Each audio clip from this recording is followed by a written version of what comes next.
everyone, and welcome to Chats Beyond the Veil. I am D&D Jordan Lee, the storyteller, producer. You already know all about me, but today I am joined by the phenomenally amazing Diadora Shadesun. Today, though, we're actually meeting the person behind that amazing character, Fair. Hello, Lovey. Hi! Hello. Quick heads up, it's summertime. It's hot here. I don't know where you're at in the world, so you might hear a fan on. I'm trying to keep cool because it's like 90 degrees. So apologies, I'll be working and editing to kind of minimize it, but hi, that's where the world we're living in today. Couple quick notes before we get started, Fair. First off, you can go check out our Patreon. That's where actually this will be appearing first for our June content update, where basically we'll be having this discussion with each of our amazing characters and players in the cast. I believe next up is going to be April for July. So if you want to go support, see all of this, as well as some other sneak peeks to some things that are in the works, go check out our Patreon. It should be popping up over our heads right now with the link and information. It helps us support our cast because we want to make sure that they get paid for all the phenomenal work that they are doing. I think that's it. So Fair, I'm going to ask you your favorite question first, which is, Fair, where can we find and support all the amazing things you do? Oh, you can find me on Twitter at Fairbear. Rarely there, but that's where you can find me. And then how to support me? You can support me by supporting the Patreon. And you can also support me by you can send money through coffee to coffee.com/DNDJordanLee. You love me. I mean, if you want to donate to me too, it's Fairbear at Coffee, but I really just think you should send to Jordan because she puts in a lot of time and money into the show and into all, like, you know, the extra stuff that y'all get. So, which I mean, the rest of us, we don't really be doing jack shit. I'll say it. I just come on camera. So, you do a lot. That's how you can. I show up every week. That's what I do. So, but yeah, those are the places that you can support me and or follow me. Awesome. So, Fair. Question for you. Where did the concept of Diadora come from? And I know, to kind of preface this, we've talked about it, and I know you've said this on other kind of panels and conversations as well, that the way that you create characters and their backstories, it's a very unique way. Not that it's a wrong way in any way, shape, or form. I want to preface that before you come through the computer at me. I think it's very interesting the way that you build these characters out. But how long has Diadora kind of been in your ear and you wanted to bring her into this game? So, I'll be honest, Diadora herself, I don't think has really been in my ear for that long. Like,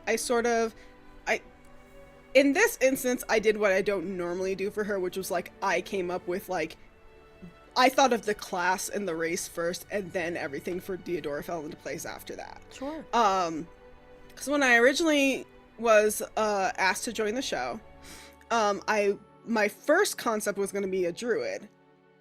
But then, you know, it just didn't work out that way. And so, you know, I took a step back and said, okay, what do you want to play? What do you think will be exciting to play?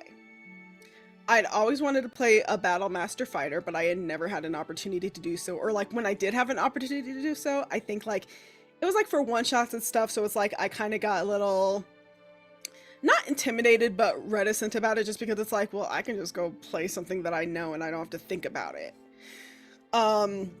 So it was one of those things where it's like, we've said you want to play a Battle Master Fighter, just do that now. You have no excuse to not do that.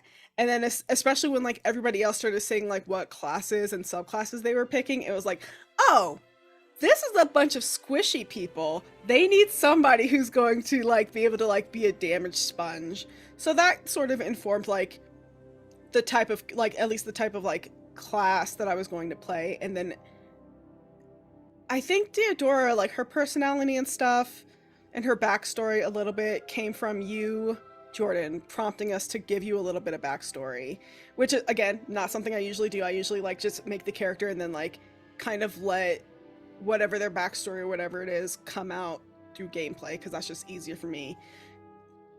But I came up with Diadora's concept, you know, her being from like this nomadic tribe, her wanting to sort of like make her own space in the world for one reason or another, which hasn't come up yet in the game, so I don't want to really say a lot.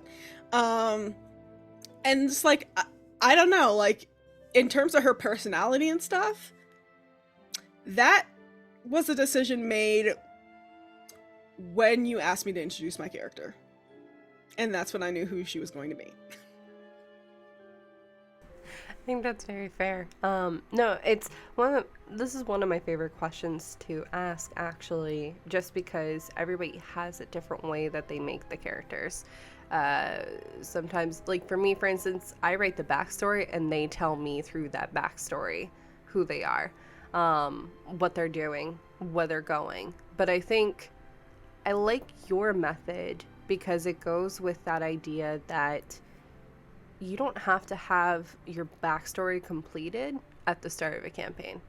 And that's a discussion that I know we've had too, of just like, especially as you've gotten to know this character a bit more, things have shifted, things have changed.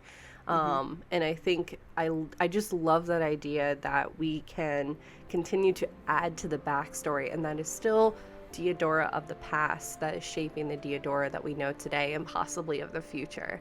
So I love that. Yeah, I definitely think like it, I mean, I'm not knocking anybody who comes in with a backstory. I think like if you have like that sort of like creative spark, go for it. But I will say, like, even if you do, like, don't hold yourself so rigidly to that, because things may change as the story progresses, and you don't want to like find yourself like 50 sessions in and be like, fuck, I established this in my backstory and now it's like kind of set in stone and I can't change it, but I don't like it anymore, or like, you know, or like this actually doesn't work with who the character is now.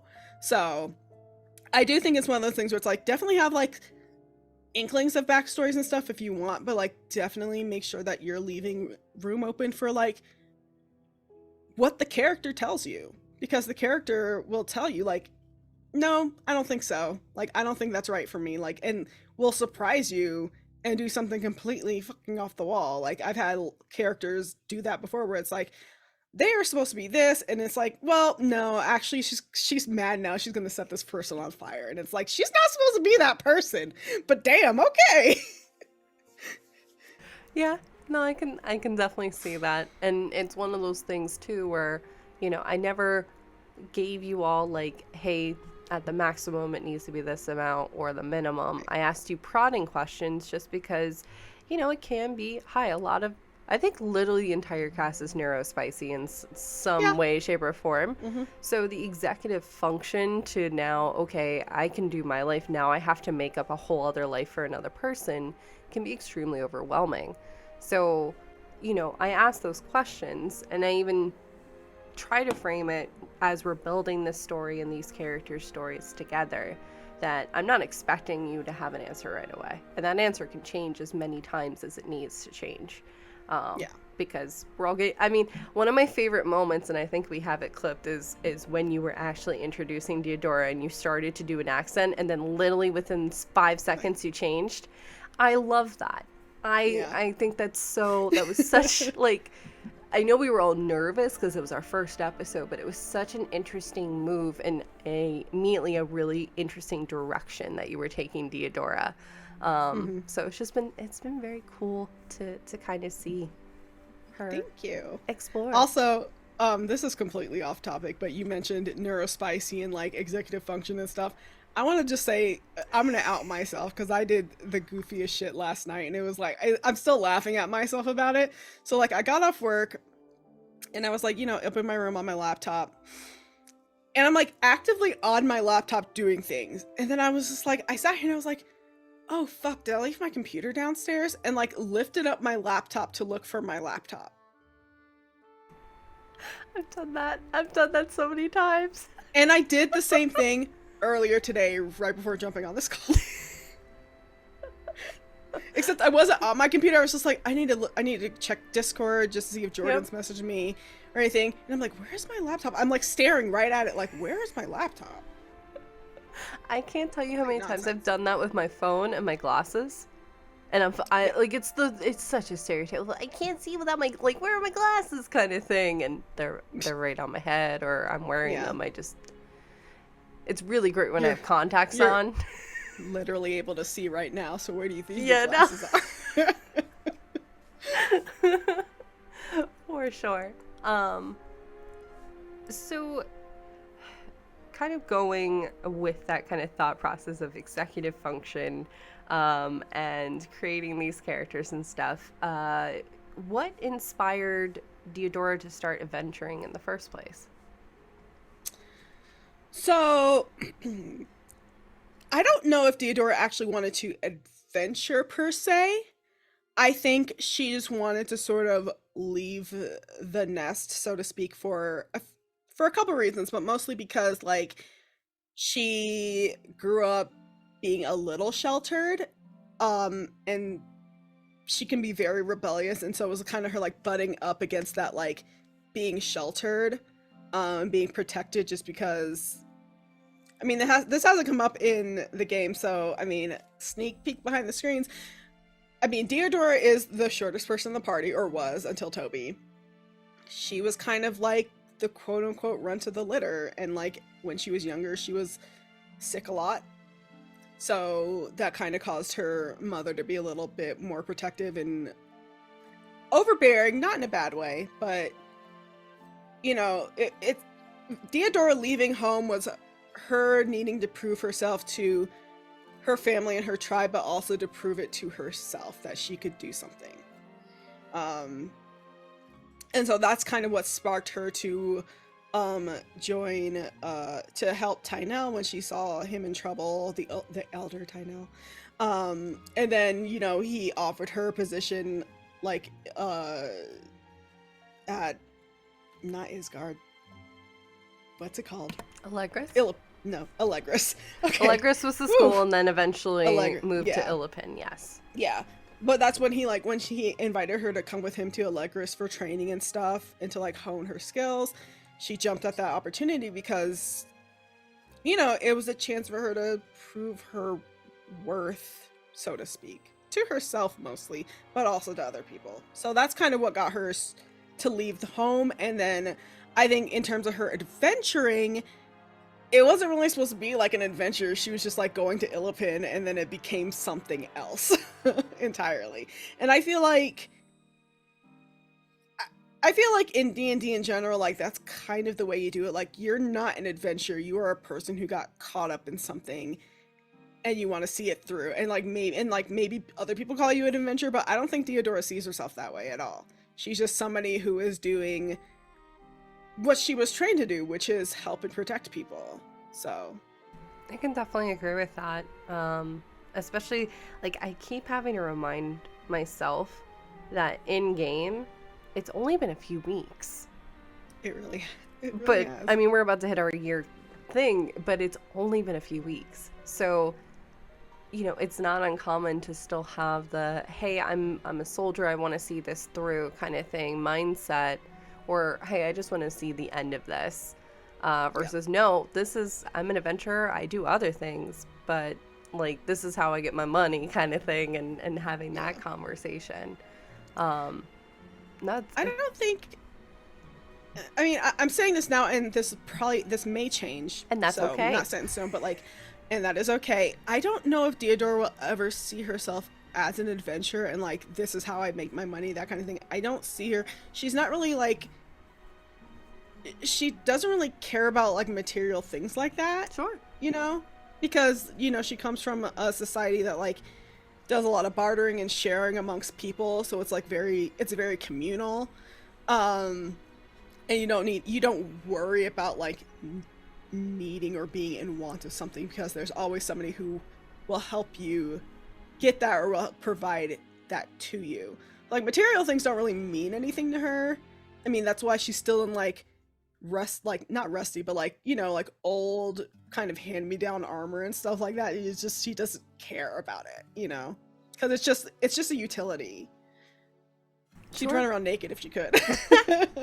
But I mean, we've seen that kind of that thought process pop up now a couple of instances in Diadora's travels when it comes to the dwarves and trying to help Clara out, to even some of the conversations about, you know, not that it's really a concept that's thrown in the face, but, you know, the unfortunate side of society when it comes to some people have a lot of money and they got it through various means and others haven't. And Diadora has been, I have very much appreciated the insight and the views. And I know it is purely NPCs that are saying this, but it's also a little bit of me of just saying that Diadora is very wise beyond her years. With a lot of those conversations and kind of calling it out and wanting to make sure to see this through. So, it's very cool. Again, it's a little bit of backstory, but it's just an intricate and interesting trail that kind of moves through when it comes to these characters. Was that something that you thought about, or was that another kind of spur of the moment kind of thing that came into your head? Pretty much everything about Diadora that you've seen on screen has been spur of the moment. Well, you've Like got really good instincts. Yeah, including to an extent building out the community that she came from, because I had the concept as like nomadic blah blah blah, but like all the other stuff that I've said on stream was not in the backstory, I believe, that I sent to you. It's just things that kind of came off the cuff because it felt right, and it was like, this is what this is, like, this is the community that she comes from. And so I mean, again, that's kind of my play style, and I think for Diadora specifically, it's worked out really well because it does, to me anyway, make a lot of sense, like, especially given her character, like, you know, she's this person because she comes from this type of community that like takes care of each other, and now she's in the world and she's like, what the fuck is all of this? Yeah. Honestly, I feel like that it resonates with a lot of us that are just kind of shoved out into the world real quick and being like, whoa, okay. Yeah, it is. Yeah, I feel like I'm still scarred. I'm scarred to this day. I get scarred every day. Being an adult is definitely not what they make it look like on TV. No, had I known half the things, I wouldn't have probably rushed to grow up as much. Nope. Nope. With that though, we've talked a bit about, you know, Diadora as a soldier, and her background a bit. What inspires Diadora in general? What inspires you as well? Then, and you can answer the second part in a moment. But to kind of elaborate, is it, watching a sunset? Is it music? Is it hearing stories? What gets Diadora passionate about things? Not necessarily to fight, but do other things as well. Or is it food? Because it's usually comes back to food. Food, I think food, yes, but in the sense that food can tell you a lot about a culture and a lot about a person, and like there's always sort of a story behind food, I think. So I think it's food in that it kind of, you know, in a lot of homes, like the kitchen is like the heart of the house, you know, like it's one of those things where it's like you sit around a fire and you tell stories while you're having dinner, like, you know. And she comes from a society that, like, yes, Diadora does not know how to read. There are people in her society who know how to read, so I just want to throw that out there. But like their society is very much based in like an oral culture, so hearing stories, hearing other people tell stories, whether they be fictional or you know, non-fictional, I think those definitely inspire her, because you're learning about where somebody's been, or like the stories that they tell from wherever they came from. You know what I mean? Like, so I definitely think that people sort of inspire her, even like people who are bad inspire her, because they inspire her to be better than that. You know, like even with Pennywether, like, this was a bad person. I want to make sure that, like, I don't want to become corrupted like this person and end up turning on people and using them for like nefarious means.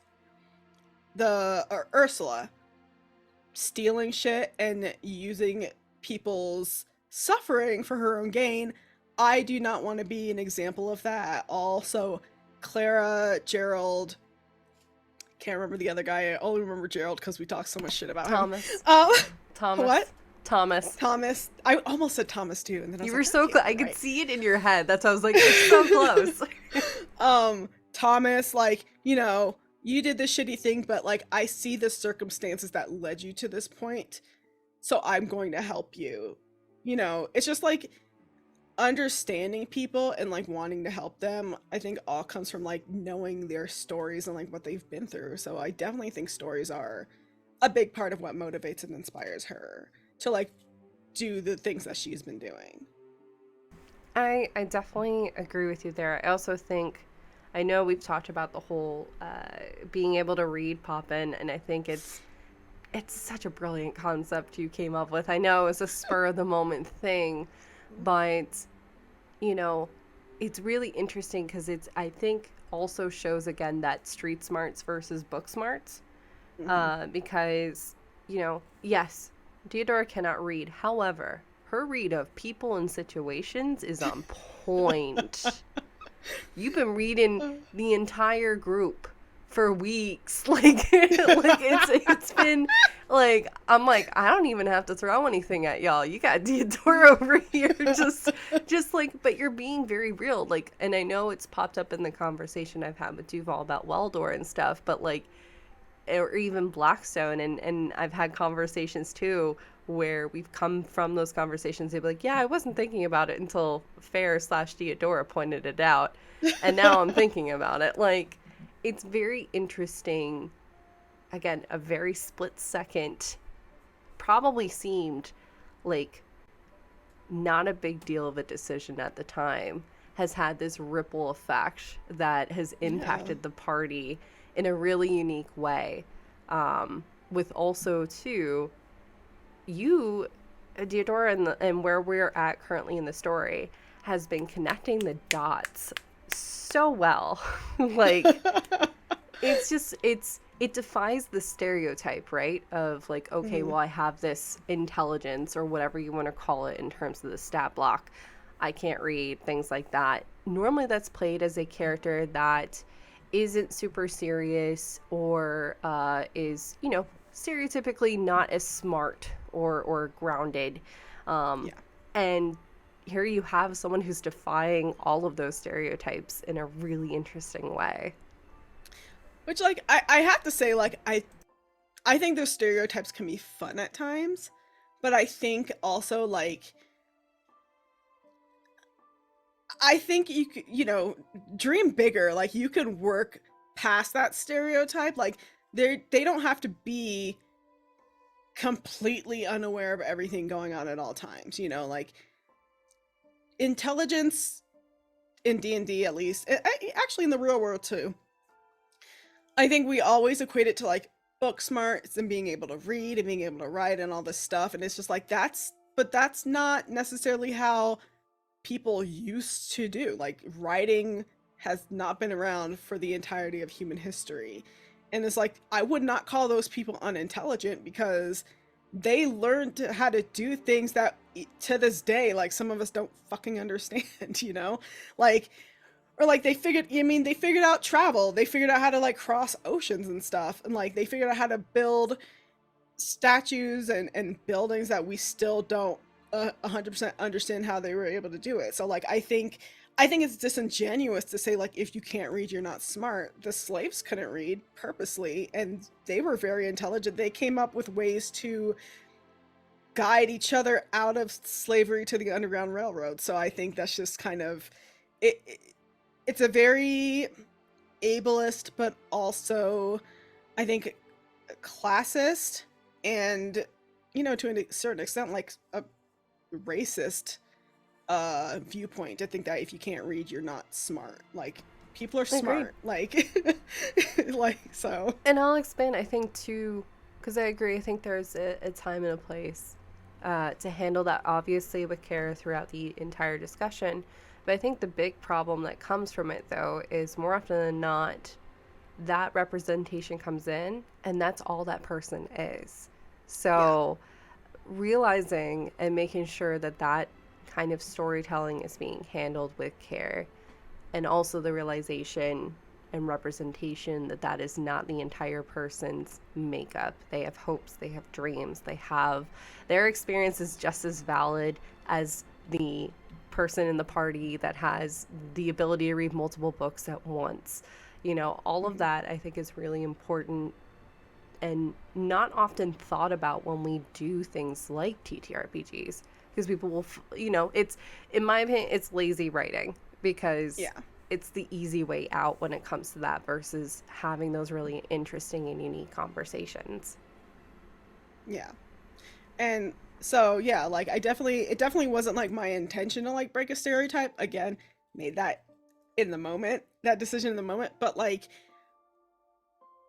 I had no intentions of ever playing her as dumb, quote unquote. And I'm using that term very loosely because I don't think that that actually exists in the world. Like there are levels of experience that you have, and some people have experience with one things and some people have experience with other things, and that kind of informs like who you are as a person.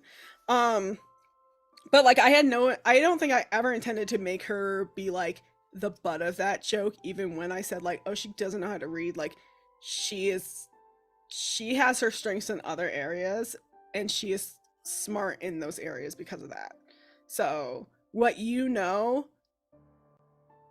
that is your strength, you know? And like, you know, if you don't know something, that's perfectly fine, but like, you know, as long as you're not like not shaming people, or like you're willing to learn and stuff like that, you know? Like I just like it was never my intention to do that, and like I would never think to play her as a stereotypical low intelligence character, because she's not she does not know how to read a book, and I feel like that's where like intelligence comes from, like in D&D.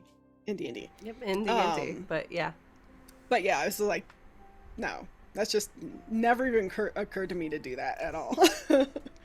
yeah, I didn't pick you as that kind of player either. Otherwise, we would have been having a completely different conversation too 100%. when it comes to that. No, we've talked about it, and I know at some point you'll probably get sick of me saying it. You make decisions, and when you speak, you make everything with purpose. And it's just, I've said this to Sid, I've said this, I think, to everybody in the group. I'm blown away by all of you and just the way you think and process things, and it's just very inspiring. So, you know, yes, this is a homebrew, but, you know, even these little things help to inspire and have ripple effects down the line. And I really love too, like how we all sort of, at least for me, like all sort of inspire one other's thought process. Like somebody will say something, like Loxton will say something, and that'll get Diadora thinking, or Weldor will say something, and that'll get Diodora like kind of considering like, oh, that's interesting. Like this stuff that I said about Pittyweather, he was like, yeah, that was my friend, blah, blah, blah. And it was like, do you think she was really your friend? Because for Diodora, it was like, she doesn't understand how somebody could like just turn like that, you know? Like it doesn't make sense to her. So it's like, anybody who turns like that maybe wasn't necessarily your friend to begin with, and maybe was just using you, which like I think like we've all sort of experienced one way or another in life. So it's a, you know, fairly common occurrence. But Weldor always wanting to see the good in people, and wanting like the best for other people, and wanting to help people, there's nothing wrong with any of that.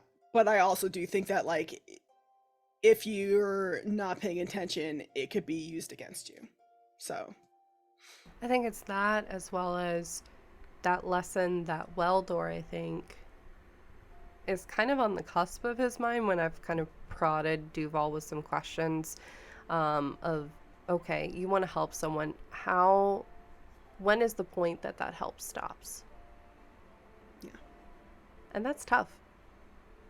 It is tough. It's very tough to kind of figure it out. And I think you got him and Weldor kind of thinking on that process of that. So Diodora and you have made a very strong impact on Duval and Weldor in a lot of ways.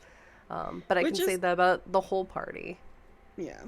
Which is very interesting, because like I love Weldor. I think Weldor and the way Duval plays them is like perfect. But I like get where Weldor's coming from though, because it's like I have a hard time seeing people suffer or in dire straits. Like I have a hard time. Like even like when I'm like driving and I see like somebody asking for money on the street, I'll feel bad that I don't have any cash.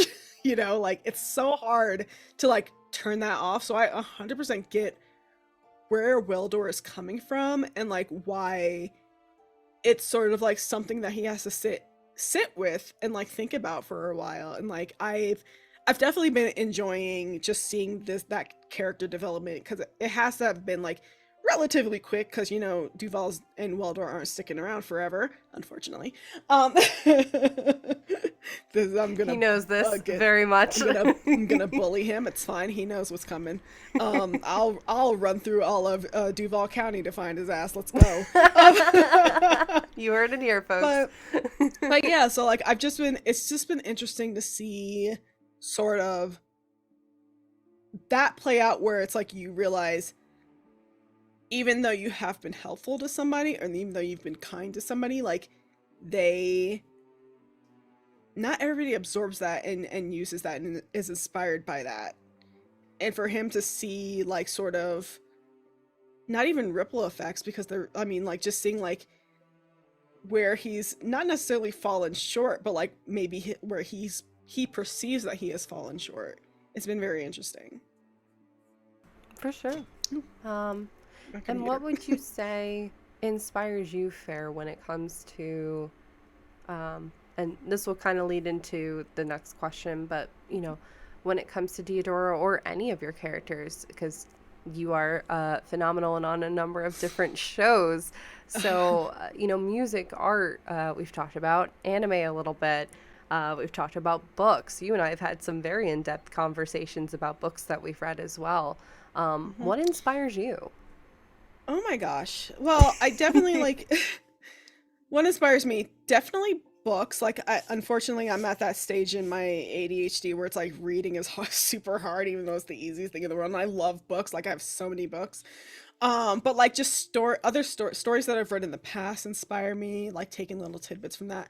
Other actual plays inspire me a lot, because I love, and this kind of goes back to stories, like because it is telling a story in a different medium, and I do take inspiration from like where other people take their campaigns and their characters and stuff, like the arcs that they have for their characters and whatnot. I just find it very interesting, and so it definitely inspires me. Like it's definitely inspired me to play maybe classes that I wouldn't have considered playing before, because I heard somebody, you know, play something and I was like, that's fucking awesome, I want to try that myself, you know.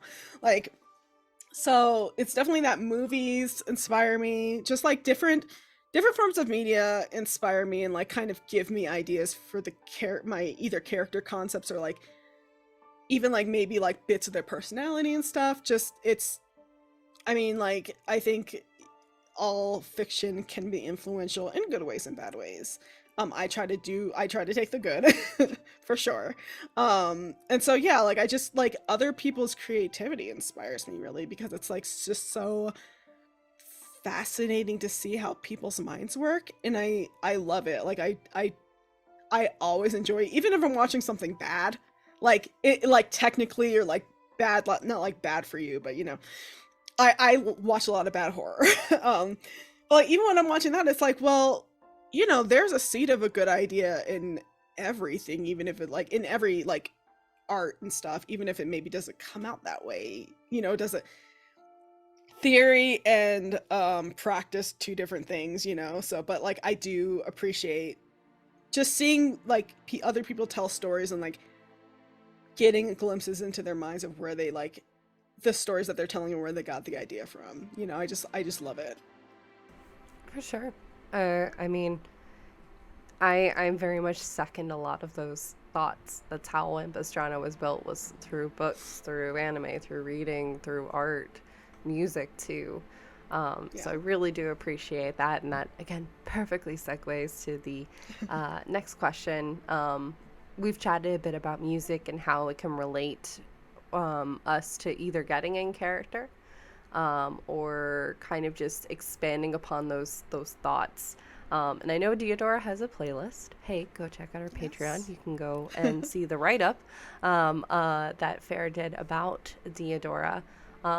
Is there a specific style that you think Diadora gravitates towards, or kind of themes? In music? Mm-hmm. I don't know if like she as a character necessarily gravitates to themes in music. I don't really know what the music of Ampistrano is like, but I think like in terms of like my playlists and stuff, I took a lot of like folksy music. There's some metal on there too, just because it's like this is where she's like vibing and this is where she's like in battle fighting. Um, but like I definitely see her as like a bluegrassy sort of slightly southern gothic-y vibe. Sort of like that music that makes you envision like walking in through a field of like tall flowing grass that's like blowing in the wind, things like that. But then like on the edge of that is like a dark brute, like a dark forest that kind of looms overhead, you know. Like there's like a lot of Hoser. I think I'm saying that. I hope I'm saying his name right. I don't know. I've only ever seen it written. I've only ever seen it written. But like music like that, you know, like just like kind of like deep, but also like, you know, the lyrics sort of like when you read the lyrics or hear the lyrics more and more, it kind of like brings to mind different images in your head. Like those are the kind of that's the kind of music that I put on her playlist. And even just like in terms of like music that like is like her battle-ish music, just music that's like about like, you know, like fighting hard or being like at the edge but still like pulling yourself up and things like that. Things that sort of make you think, but also it's just like, you know, not all of them are like positive, but like a lot of the playlist was kind of built on vibes. That's how I build my playlists. So but yeah, that's the kind of music that I sort of associate with her. Yeah. I love how you're making it sound like you made the playlist like the completely wrong way. Like, no, it's no. You gave me so much music to choose from too, Yeah. which I appreciated actually. I don't feel like I made it the wrong way, but it's just like even with the write-up, I kind of struggled with this a little bit because I'm not necessarily thinking about the songs that I'm putting on the playlist. It's literally like this beat feels like it's Diadora, or like this one chorus feels like it belongs on her playlist. So it's not like I'm not doing like deep dives into each song and whatnot, but it's more just like this song reminds me of this character and it's going on their playlist, you know, and like maybe, you know, and then maybe like weeks or months down the line I'll listen to it and be like, you know, it actually doesn't fit them anymore and I'll take it off. So that's just kind of like, again, I go by vibes when it comes to my music playlist, like always. I think that's fair. I think that's completely fair because I actually do the same. And maybe I should have specified it more. I wasn't expecting y'all to write like 3 pages per song or anything like that. Like even if it's just a, hey, this is the vibe that in her current, because we're doing these playlists. One was at 5th level. You have another one coming up. Mm-hmm. I think it's actually at the next level. And it's just to give a little snapshot of like the inner dialogue that's happening. And that's going to shift. That's going to change as everybody levels and you experience more with the world. So, I listen to Diadora's playlist once a week. So, like, I'm over here like, well, luckily for me, I have a lot of songs on a playlist. So I'm just going to send it to you again. And you can just pick and choose. I'll just be like, hey, does anything change? Do you think there's specific ones should be on this next one or not? Yeah. There are 51 songs on that playlist. Mm-hmm. Just go for it. Well, based off of the conversation we had before this call, I don't know. You might need to add some anime openings to it. Oh my certain God. Ones. Hopefully they even fit on there. Oh my God. I mean, they might. Who knows? Yes, we're planning things. It's secret right now, but I'm very fucking excited. So speaking of that too, I know you've heard this. having watched the discussion I had with Duval, and also I've talked about it a little bit in our kind of pre-season 2 discussions, but what, if anything, has changed for Diadora in your mind from our initial meeting over a year ago? Oh We wow. just had our YouTube birthday yesterday, which means that you Oh and my I were in god. discussions about it about 2 weeks ago. Oh my Um, god. from our initial Okay. conversation through season 1 to now. If so, how? I think when we first discussed Diadora, I sort of pitched the idea that like she had just left home for the first time and was like baffled by everything.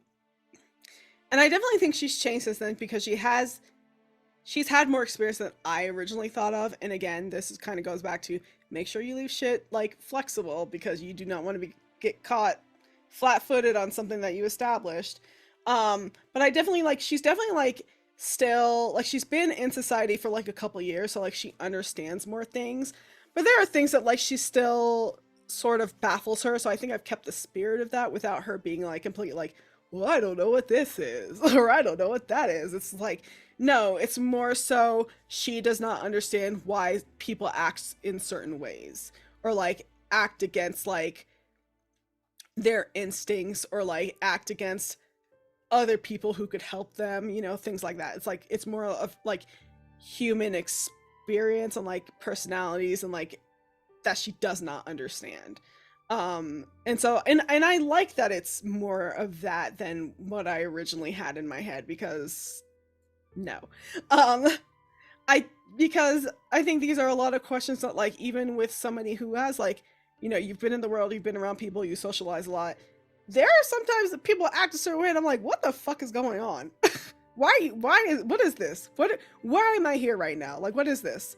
So I think that's kind of like that's a little bit of me coming out just not understanding certain people's reactions and actions to things and just like why are you this why are you this right now. So I think that's changed. um she's definitely more mm, she's a lot more thoughtful than I thought she would be, and I love that because you know, a lot of things that she says like it'll like pop into my head. I'm like, huh, I didn't even think of it that way. But she's thinking of it this way. And I appreciate that like she is very thoughtful in like what she says and when she says it. Because I think it's definitely something that like I have had to learn and am still trying to learn. Like just don't say the first fucking thing that pops into your fucking head. Don't just take 1 second to think about it. And she does that very well. So definitely in a lot of ways less me and in some ways very much me, I think. I can definitely understand that. And that actually goes into our next question too. How different characters often carry a different facet of ourselves. So, like Duval mentioned, for Weldor, it's his peace. For me, I have a character named Asaria who was in a campaign, and she often represents the part of me that deals with like chronic pain and stuff. What would Mhm. you say Diodora is for you? Theodore for me is all of the things that like you wish you'd said in a moment. You know what I mean? Like things that like you thought about after the fact and it was intelligent and thoughtful or it was like or it like definitely um made your point a little bit more clear. You know, I that's who she is because I feel like that's like she when she speaks she's like this is how I see things and here's my explanation for how I see it. And I wish that I was more like that. Again, something that like, you know, you should always be growing and learning. Definitely something that I'm still trying to learn to not necessarily perfect, but like to get a better grasp on, because sometimes I do just say what the first fucking thing that comes out of my mouth and maybe don't clarify. And that has, you know, people will feel a type of way about that sometimes. So I think that's like, it's like all the things, like she's like all the arguments you have in the fucking shower. You know, when you're fake arguing with somebody, I think she's that. In a good way, you know, like just that 1 ounce of courage that you need to say the thing that will to defend yourself. That's who she is.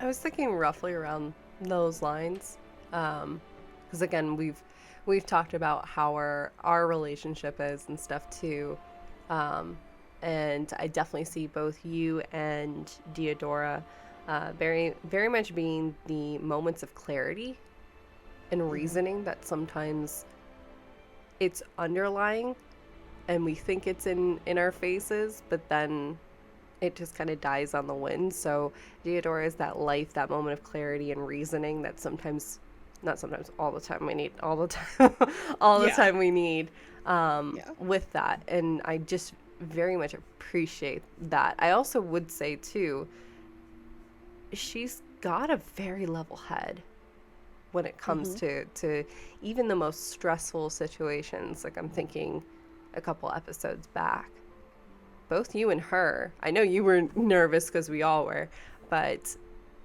she was calm. I actually it was the wasn't battle? that nervous. I wasn't nervous. Oh, about you the weren't? battle. Oh. I was more,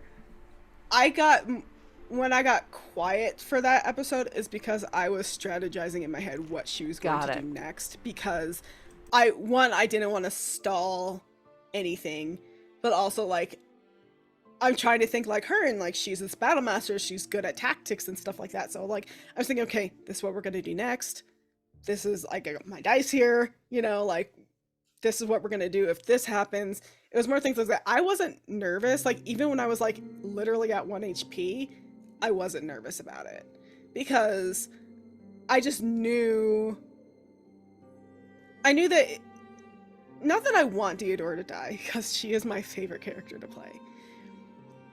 But I knew that, like, if something bad were to happen, she would get a good send-off. But I also knew that, like, I have people around me who are going to help me, and they're not going to let Diadora die. You know what I mean? Like, so I actually wasn't nervous that whole time. I was just, like, it was more like adrenaline, you know, like, trying to, like, you know, and, like, I think the only nervousness would be, like, the fear of making the wrong move and like fucking over everybody, you know? But no, I was vibing so hard. I enjoyed that episode so much. It was fun. 3 hours of combat, that was like, it sounds bananas, but it was so much fun. I have never slept harder in my life after a game. My brain was literally mud after that. Yeah. No, I think I think I was fair. Pretty dead after that too. But it was I think I was so in tune with her that I was just calm. Like I was like, these are the things that we need to do. We're gonna get through this. It's fine, you know. Like I think it helped too that it was like I knew that we were gonna be fine because I was the one taking the most damage and everybody else is fine. You know what I mean? And like that's one of the reasons why I built Diadora is like to be that damage sponge so everybody else can do what they need to fucking do.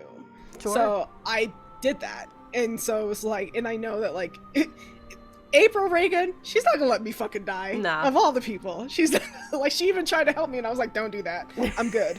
Like I had to stop her from helping me. Oh, I know. It gave us the infamous line of fine, I will not care for you ever. Like yeah. I love her so much. I love her. No, I agree. I also think though too, because one of the themes that's kind of been carrying throughout Ampistrano, and actually that first initial discussion was actually, I think Robo's first episode was surrounding death, because I had to pull out the revivification rules that I have, which are homebrewed for that battle, because I was like, someone's going down and we might need to start doing this, and we have never done this before.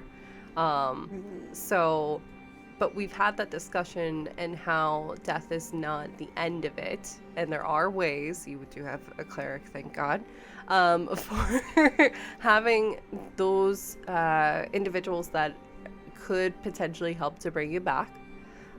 So there was that discussion, but I also know too, like I said, we've talked about grief in the campaign too, and how that's kind of been an interesting and yet underlying kind of thing, because we've been talking a lot about spirit.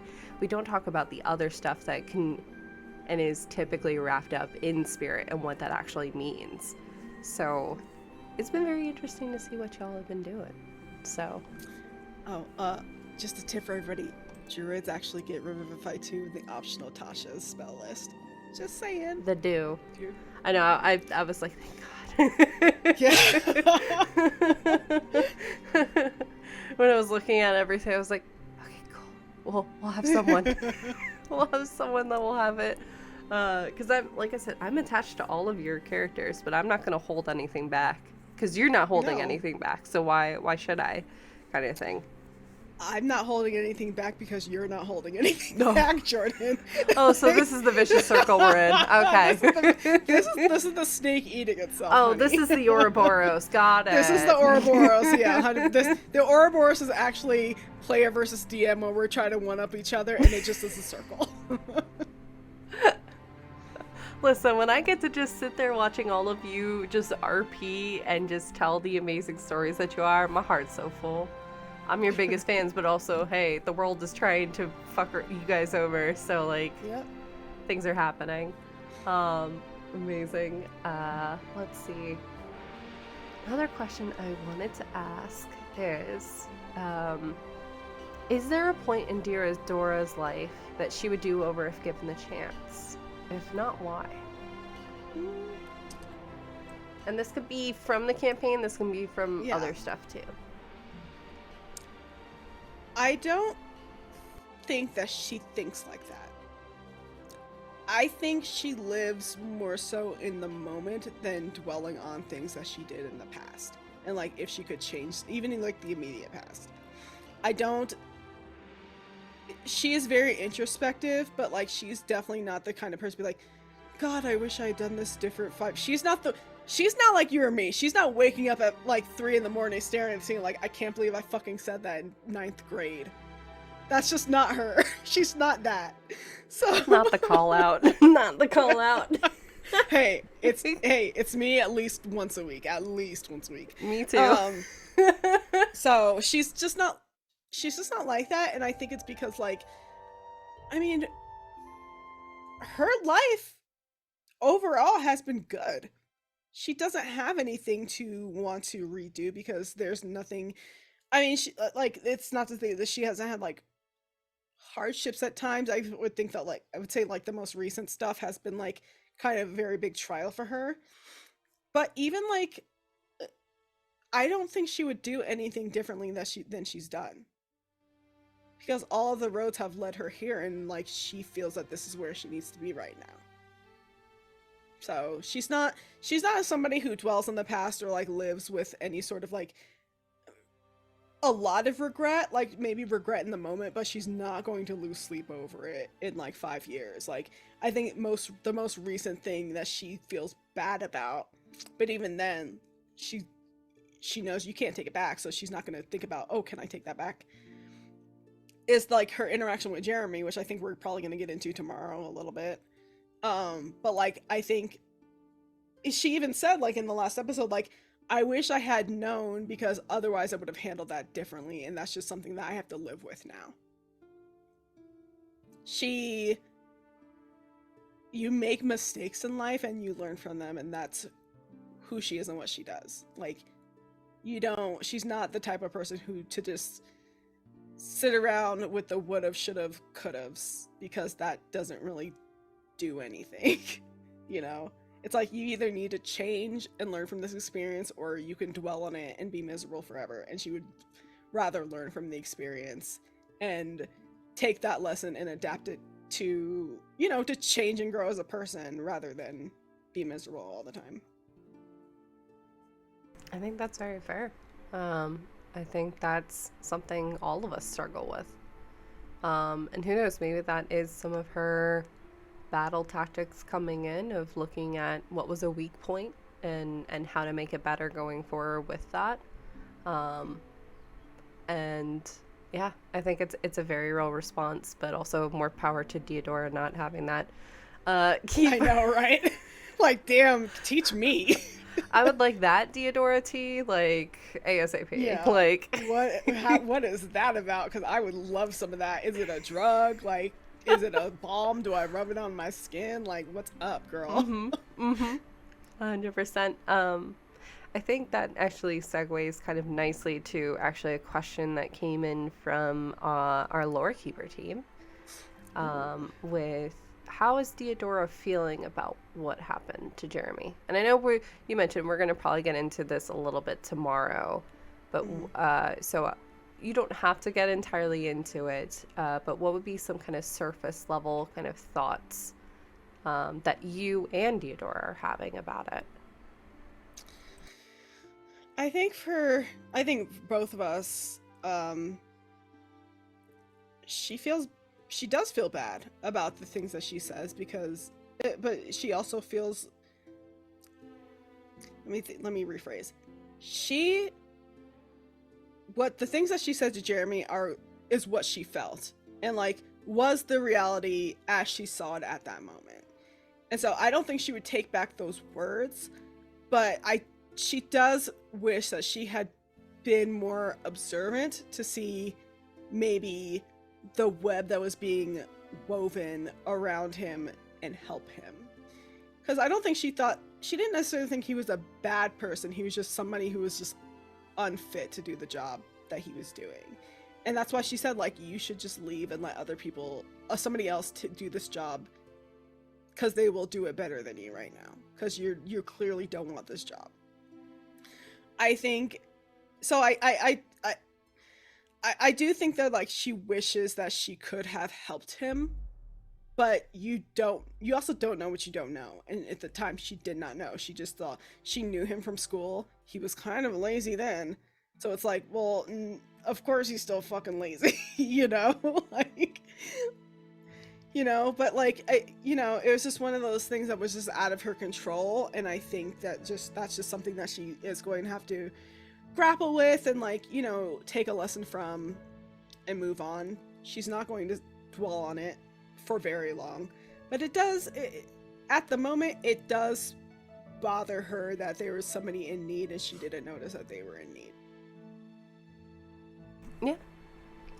And I think you and Diadora have kind of pointed out that, you know, there's been a couple of occasions now where you know, an individual needs something and they're right in front of you, but sometimes, and I think this is reminiscent of in real life, because ttrpgs do that shit, where we're so focused on the bigger picture we don't see those individual components that can kind of fall through the cracks when it comes to that. Yeah. So yeah. Amazing. I think this is a perfect time for a quick break, so we can get up and stretch, because we are about to hit the hour mark as well. Oh my goodness, it doesn't even feel like that. I know. I love these conversations so much. It's just an absolute blast. So get up, stretch, get some water, because it's important to hydrate, because believe me, Fair will yell at you if you are not drinking water. So we will be back after these short messages. So see you all in a few.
Pick up your gear and open your chests.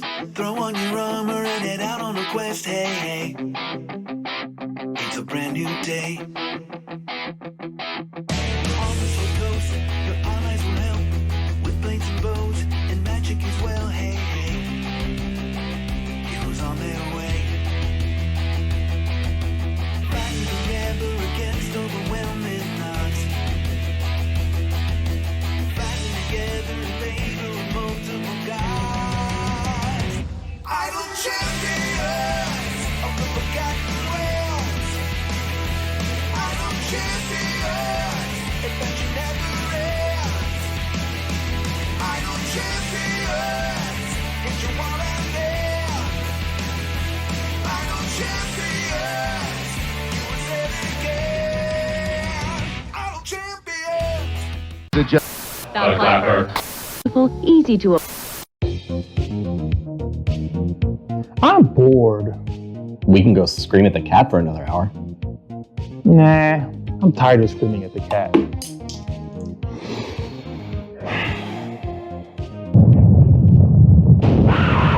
Shut up with that! Be bored no more with 1985 games. Enjoy their vast variety of products and help bring your tabletop to a whole new level.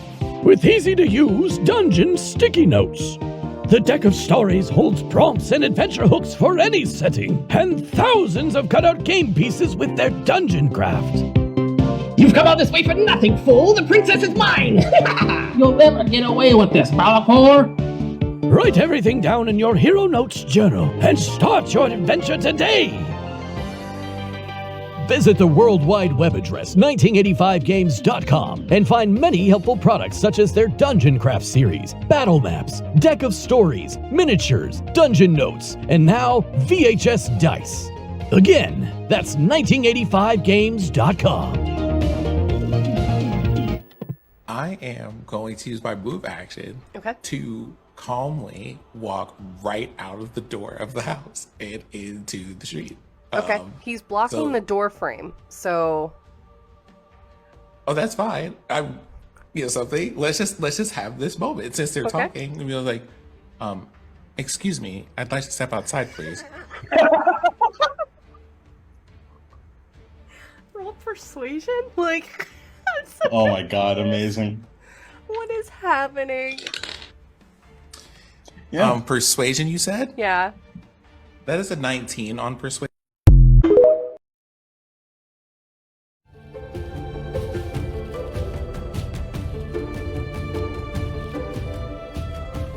That we've chatted about different characters being facets of your personality.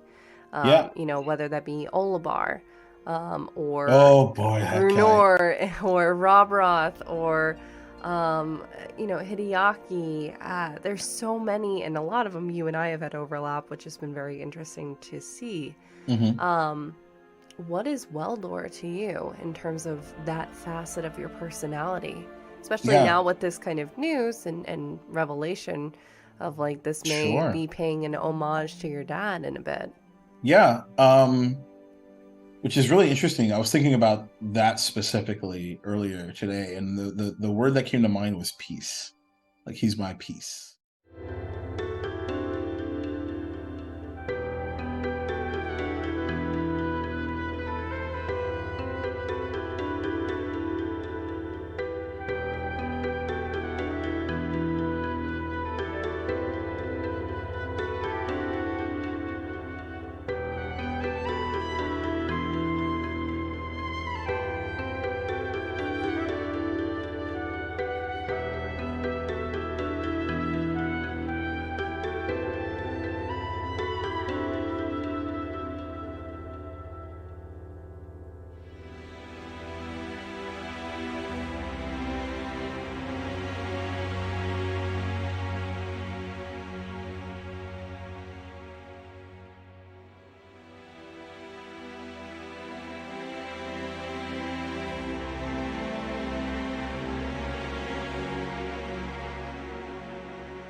welcome back. Hope you're able to get up, stretch, get some water, all the good stuff. You know, Farah and I have just been chatting away about all the ridiculous things, including revisiting our childhood as we are now talking about, hey, stories and all the interesting things about them. So Fair, question for you. And this one is another one that comes from our Lore Keeper group. What are Diadora's thoughts about the party? Okay. I think overall she trusts them all implicitly. You know, they haven't been traveling together for long, but they've been through a lot together, and it's like it's one of those situations where it's like you were brought together in times of like tribulation, and so it's like, yeah, I trust you all to not fuck me over. No, I think like she appreciates all of them because they all bring different strengths and thought processes and like views of what's going on to the table, and it makes for it actually whenever they're having a discussion about something, it makes her think about like how she views a certain situation or topic or whatnot. So she definitely appreciates them for that. She finds Blackstone fascinating because they are this, you know, this automaton, which she's never experienced before, but it's kind of one of those things where it's like you're watching someone experience certain aspects of life for the first time, and it makes everything feel so new, even though you've had that experience before. So like seeing Blackstone, even though she, you know, she doesn't know how old Blackstone is, but seeing them navigate through the world and just be fascinated and curious by the things around them really, I think, in many ways sparks her own curiosity and fascination in things. And I love that, because we all want somebody in our life to like make something that we're used to feel like it's brand new again. And that's what Blackstone does for Diadora. It's because it just makes like even the most mundane thing, like a fucking cheesecake, seem so exciting. And she really, and just like having conversations with them and like them both sort of being like, we're not about this shit, so if things pop off, this is what we are going to do. Like she definitely appreciates that, them for that as well. Toby, still getting to know Toby, but she thinks that they are very sweet. And again, like she appreciates their insight into things, and like especially most recently with the most recent episode, learning that Toby was struggling with things makes her feel very even more protective of him than she had felt before, because she feels protective about everybody in the party. But now she's like, it's one of those things where it's like, okay, well, I need to keep an eye on them, because Toby is going to be struggling and just not say a damn thing to anybody, so now I need to watch. You know, so I think like she's still getting to know Toby, but she does trust him, and just is worried about them at this point in time, just because of like everything that's happened. Oria, basically her best friend at this point. Oria is like her ride or die buddy. It's like, we can't help with this spell shit, but we can go fuck some stuff up, so we're just gonna do that. That's like the person that you go to when you gotta go jump a bitch. That's who Diadora's gonna call is Oria. It'll be like Oria and then Blackstone is who she'll call. And then Weldor, she wants to know more about him. Same as she wants to know more about Toby. She wants to know more about Weldor because of all the experiences that he's had. And like, I think I've said this before. I don't know if it was like after stream or like on stream, but it's definitely like one of those things where it's like, I want to learn about you both because I find you to be a very interesting person. And again, you have a different view of the world than I do. And, you know, it's always good to learn those things and to understand where other people are coming from. But also, like, I want to know the things that you've been through so that it'll help inform me so that we can make sure history does not repeat itself. Like, what happened that led certain members of your party down this road, you know? I think she, you know, Weldor, to her and to me, has like a wealth of knowledge that you can definitely take from and learn from, and she wants to know that. Again, wants to get to know him better. Same with Toby. We just haven't really had like the chance to do that. But it's definitely like she definitely wants to have sit down one-on-one conversations with them at some point. But as a party as a whole, again, like, she really respects and trusts everybody at this point. And I'll say Cal has left the party, but I think she did like the way that Cal thought about things, even though sometimes she was like, you're overthinking this, I think. But she did appreciate, like, you know, the things that he brought to the table, his insight on things, his expertise in magic. She appreciated because she doesn't know anything about that shit. And so it's like, you magic person, come do the thing right now. But no, it's just like one of those. He was, again, one of those people that's like, I feel like I need to protect you because you are going to get yourself into trouble. And that's not necessarily a good thing or a bad thing. It just kind of is what it is.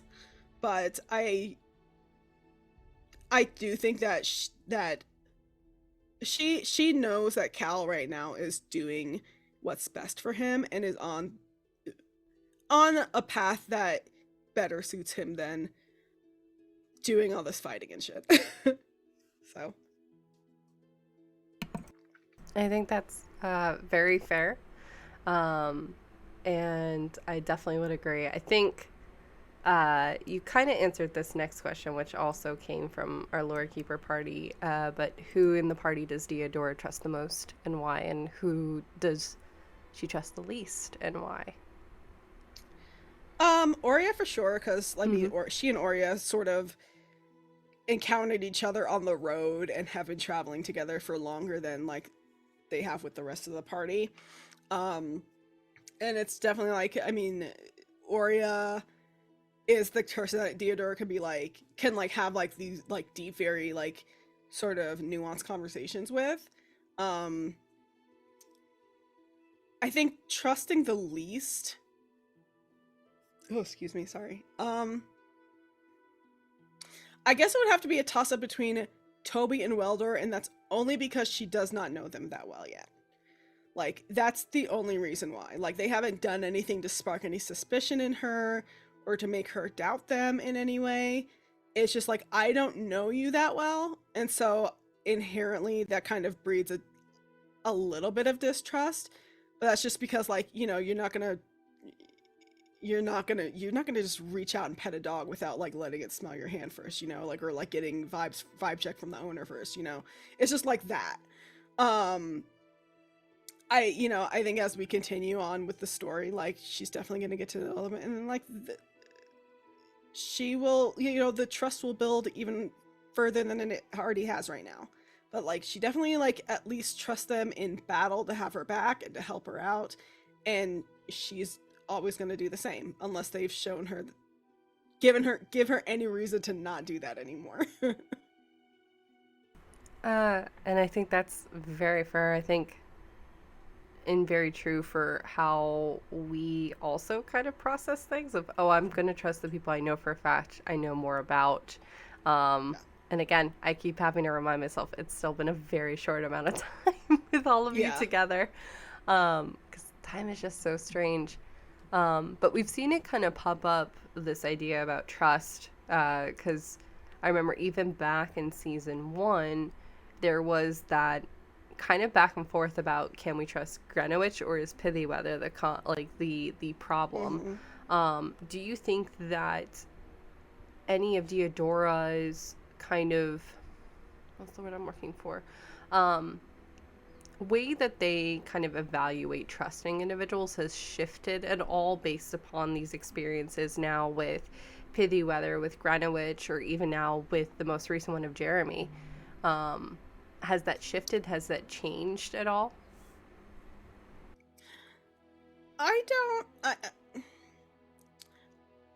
Yes and no, I would say, because I don't know if, like, with Pittyweather and Greenwich, she did not know either of them, so, like, there wasn't, like, necessarily an inherent trust in either of them. But, like, I do think that because of the experience, like, you know, Cal knew Pittyweather and Sam knew Pittyweather and whatnot, so, like, we thought they were a good person because, you know, and especially because of their, like, position that they had at the time, where it's like, you're the dean of the school, like, people trust their kids with you. Are you frozen? Oh, sorry. You were just so still. I was like, oh my god. I'm enraptured by your answer. I'm also trying to not move too much because it's hot. So yeah, okay, I'm just enraptured by your answer. But I think, like, you know, I think she's learned, and she kind of already knew this, but that, like, the experiences in Illipin just sort of solidified, like, you can't just take somebody else's word for it. You need to vibe check the person yourself. Because, like, with Greenwich, like, her distrust of Greenwich was based on that one experience that they had where it's like, well, you owe me something, blah, blah, blah. And it's like, that feels a little icky, but okay. But then also, like, of some sort of, we didn't get complete information, but it was hinted at that, like, she was, like, not to be fucked with, you know what I mean? And so that's sort of like, but why though? Like, why are we so secretive about this person? Why are we so hesitant about this person? To Diadora, that was like, okay, can't be trusted because people fear you in a way that suggests that it's not good not in a good way, you know what I mean? But I think, like, the experience has shown, like, you can't just take somebody's word for it, because at the end of the day, what happened? We trusted Greenwich, I mean, as much as we possibly could. We didn't really know her, but she helped us. And Pittyweather was a fucking asshole. So. Yeah. I don't have anything else to, like, comment about it. It's like, yeah. Yeah. Yeah. No, it's, like I said, it's just been very interesting to see, because I think it may differ for other people in the party, but it's been very interesting to see where, if any, lines in the sand have been shifted or moved based upon these kind of experiences, to the point that, you know, or even, goodness, the most recent one with Orquell, giving you all the cookies and then you finding out all this other stuff later. You know, and that sort of just solidified, like, can't trust, because, like, Diadora didn't meet him, only, like, took Oria's word for it. It was like, okay, cool. And not that Oria was wrong in that moment, but, like, there was more to the story, you know? And so she's just, I think, like, all these things are just a lesson in that, like, you need to vibe check people first, like, feel them out for yourself. And I mean, I think this is a good lesson for everybody in real life too. Like, I actually had a situation like this, like, yesterday, where somebody was like, I heard some bad things about this person. I was like, I've never heard that about them, ever.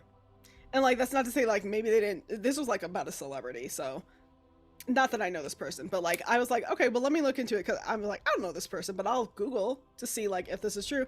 I was like, nothing of what you were told is coming up in the Google search, and I'm searching multiple different terms to try to find it, and nothing is popping up. So, just, like, things like that, just sort of, like, vetting people for yourself instead of just taking somebody else's word for it, like, and that's not to say, like, don't discount other people's experiences, because, I mean, I don't want to be like, well, you shouldn't trust anybody who makes accusations about people. That's not what I'm talking about here. Okay, we're not talking about that. This is about D&D. But yeah, just, like, in these sorts of situations where it's like, oh, I trust them, they're doing this, that, and the third. It's like, I would like to meet them for myself, though, just in case. Again, very fair. And I think it's like I said, it's just been interesting to see that line, and even the subtleties of that popping up with, like, even in the most recent episode where that was discussion between Weldor and Ophelia. And I know there was like stuff happening and stuff, but all of you vibe checked her to see if everything was real, what she was saying, or if she was kind of doing, which again, I was like, okay, all right, they're learning. I love this. Yeah, it's like every NPC you introduce is getting vibe checked from now on. What I'm terrified is going to happen is like there's going to be an instance where there's simply just a chair in the room and y'all are going to think there's something strange about it, and it's like, no, it's just that fucking chair. That fucking chair is just there. It's just the a only chair. piece of furniture in the room. It's just a chair. It's a mimic. It's going to happen. I know it is, but it'll be interesting to see what object it is. Like I said, the home group, if I remember correctly, it was a chair. They became fixated upon a chair, and it was a door. And literally, there was nothing strange about it. It was a chair, and it was a door. And that was it. But they were, like, you would have thought there was money underneath this chair and behind that door. Like, the way that they were trying to just take it apart. So, I'll be curious to see what this group is going to be obsessed about. It's so funny, the things that players get fixated on. Yep. Which is just like, and you're like looking at the DM's face, like trying to see, like, are you fucking lying to me about this being a real door, just a door? I mean, I never thought y'all would get fixated about cheesecake, and we would have to talk about the soul of a cheesecake, but that became a thing. It did. Hey, I was not part of that conversation. I'll tell you that right now. If you're talking to me about that shit, Theodore was just mad that the cheesecake got destroyed. I mean, so was I. Cheesecake's really good. Yeah. Could you elaborate more with Diadora and Oria's relationship, as the bond they share is definitely a special one? This also actually came in from our Patreon, wanting to know a bit more. And I know we've chatted, there's been some teasing about some things, but spill. I don't know if I can elaborate without April being on the call, because it's very much her character as well as mine. I will say, just out of character, it's mostly because April and I enjoy playing together, and we're like, let's just be friends. Because it's like, let's just not even beat around the bush now. We're not doing no introduction things. We know each other are fucking ready. And it just sort of made sense at the time. I think we thought about doing it because there were other people in the party before we started our first session, where it was like, oh, these two characters have a connection, and April and I were like, well, I want to have a fucking connection. What the fuck? April, connect with me. Like, basically, connect with me on LinkedIn right fucking now. So it kind of came out there, but I think, like, there are things like that we have discussed about how they met and whatnot, and I think we might do, like, there might be a one-shot on the works for that in the future, so I don't want to talk about it because that would give the one-shot away, basically, and then what the fuck is the point? I will say that, like, they met on the road while Diadora was traveling to Illipin. Oria was also traveling to Illipin. They met under weird fucking circumstances, and then Oria sort of, and this is from April, Oria definitely was just like, well, I'm just gonna keep following you. And it's one of those things where it's like, okay, sure. But I think based on how they met and just like their days on the road together, that helps solidify a friendship. I think it either makes you friends or it makes you hate each other, and in this case it made them friends. And then to the point where it's like Diadora is gonna go to Oria first if she has a concern about something or needs to talk something out, because they have been through a lot together even before the start of the show, and it's just sort of solidified more as we've played. And I think too that it's definitely, I'm sort of not necessarily dancing around it, but like I only have vague answers because it is one of those things that's still being developed, and like April and I just sort of play off of each other. And so sort of like how Diadora was formed, I don't really know many specifics save for what we talked about because I think we're still exploring their relationship even as we know that they have one. So how will they get But if you want to know if they kiss, no, they haven't kissed yet. If that's what you're asking. Lord. Well, I mean, the first big hurdle I think that needs to be crossed, obviously, is, you know, cinnamon raisin cookies or chocolate chip. Oatmeal raisin, first of all. Oatmeal raisin, thank you. Listen, I'm going to blame the heat real quick, you know? Listen, first of all, that was me in April. That was me in April. Secondly, I don't have a preference between the two, and neither does Diadora, but I will not hear slander about oatmeal raisin cookies. Okay, that's just it. Like, chocolate chip cookies are fucking bomb, but so are oatmeal raisin cookies. So, I'm just tired of the hate. I'm just tired of the slander. The unfounded slander. I like both, About personally. oatmeal. I got oatmeal cookie flavored cereal coming in soon, so what's up? Magic Spoon, not sponsored. Mm-mm. Not sponsored. Not sponsored. But could be. No, I love Diadora's and Oreo's relationship because I know, again, heck, I think it was around this time last year when we had first started, like, there was that whole conversation of, like, will they, won't they, will they, won't they, are they friends, are they more? And I like that. Also, we're an all ace cast, so who knows? Like, I'm never gonna. We never know. Will we answer it? I don't know. At this point, I will say, interpret their relationship however you want. It is correct. Mm-hmm. I will say, I think that's valid. because I mean, it is something April and I have sort of talked about, and it's more like we're just seeing like what the vibes are like mostly. You know what I mean? Like, it's mostly like, oh, will they? But even if they don't, like, they still are like close friends. But if you want to interpret that as them being in a relationship, I don't care. Mm-hmm. No. I personally, I think their relationship is very cute. I get best buddies. I get kind of the traveling kind of found family that we talk about when it comes with a lot of these games. You know, I want artwork, but Aurea kind of racing to get to you and you being like, nah, I'm good. And then her being like, I won't care about you ever. You know, the dramatics. But heck, there's an image of my mind actually from the battle episode where you're taking on the Levi kind of Benir monster. And you're at one angle with your sword, and Aurea's coming down with the fucking rock. Oh my god, the brick! Yeah, with the fucking rock. Like, I need artwork of that, like, ASAP. I love the moves that April makes in games. She is always thinking outside the box in, like, the most baffling, but, like, in a good way, baffling way. Like, I would have never thought, can I just fly up above him and then drop down and, like, maybe take some falling damage, but also smash his head open with a rock? I love it. And I also love, because I don't know if this was intended at the onset of the show, but, like, how dramatic Aurea is at times. It's so funny to me. Especially because you, like, just imagine, like, this very tall and, like, lithe fairy with giant wings, just like also the wings that are also emoting as she emotes and like bapping people in the fucking face.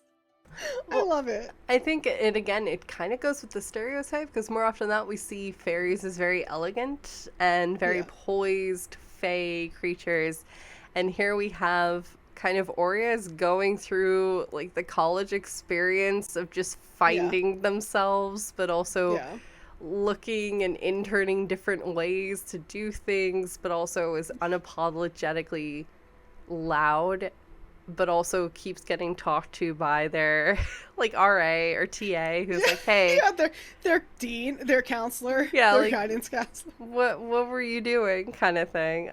It's again such an interesting dynamic between the two, and I think actually you and Diadora and Aurea balance each other out in a very interesting way. I was just thinking that, like, Diadora's level-headed and Aurea's all the dramatics. Always. There's a flamboyancy, but again, in a very, I'm using that term, I know sometimes it's used in a negative way, I'm meaning in, like, the best possible way. There's so much there that I feel like it's the inner representation of sometimes what Diadora may be feeling, but it's just, oh, hi! So there's a really nice balance between the both of you that I very much appreciate. So this also came in from our Patreon. Do you think Jordan should give you all another level up? I think she should. I think at this point, I deserve 2 level ups. I kicked so much ass in that fucking fight. I deserve 2 level ups. I was the one who took the most damage. I went down like twice. I was at 1 sturdy HP.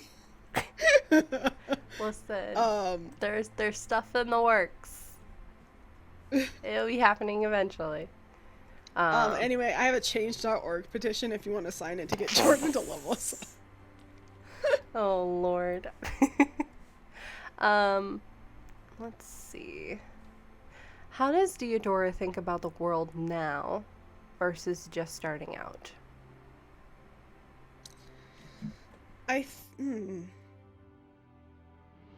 She's definitely, not that she didn't experience this before, but I think now she's seeing the levels that people will go to do evil towards other people. Like the levels of selfishness that people are capable of. She's seeing that. And it angers her, like, a lot. Because, and this is, again, coming from, like, the community that she was raised in, but it's like, life in the world, and I think this too, just about real life, everything would be so much easier if people just cooperated and, like, helped each other, rather than look out for their own self-interest all the time. You know, like, we are all sharing this fucking space together, and the fact that there are people out there who will literally vote against their own interests just because they don't want one group to thrive is baffling. And like she's seeing that, like, that is her experience being thrown out into the world, because, you know, she went out on her own, but she was still, even Allegra, she was still a little bit sheltered because she has, like, the structure of, like, training to be a knight there. And then when she finally goes out into the world proper, it's like, holy shit, what is wrong with you people? Like, I don't understand. And it's just like, and it's not to say, like, she doesn't understand that people are nuanced in their wants and desires, and, like, not everybody wants the same things. But it's just like, the levels that Pitiweather was willing to go to get what they wanted was baffling to Diadora. The levels that Belsarion is willing to go to get what they want, baffling to her. Because it's like, you are willing to kill people, harm people, literally destroy whole towns for what? So I think that's sort of a difference between when she started out and who she is now, because it's like she's seeing all this bad, but it only makes her want to do more good in the world.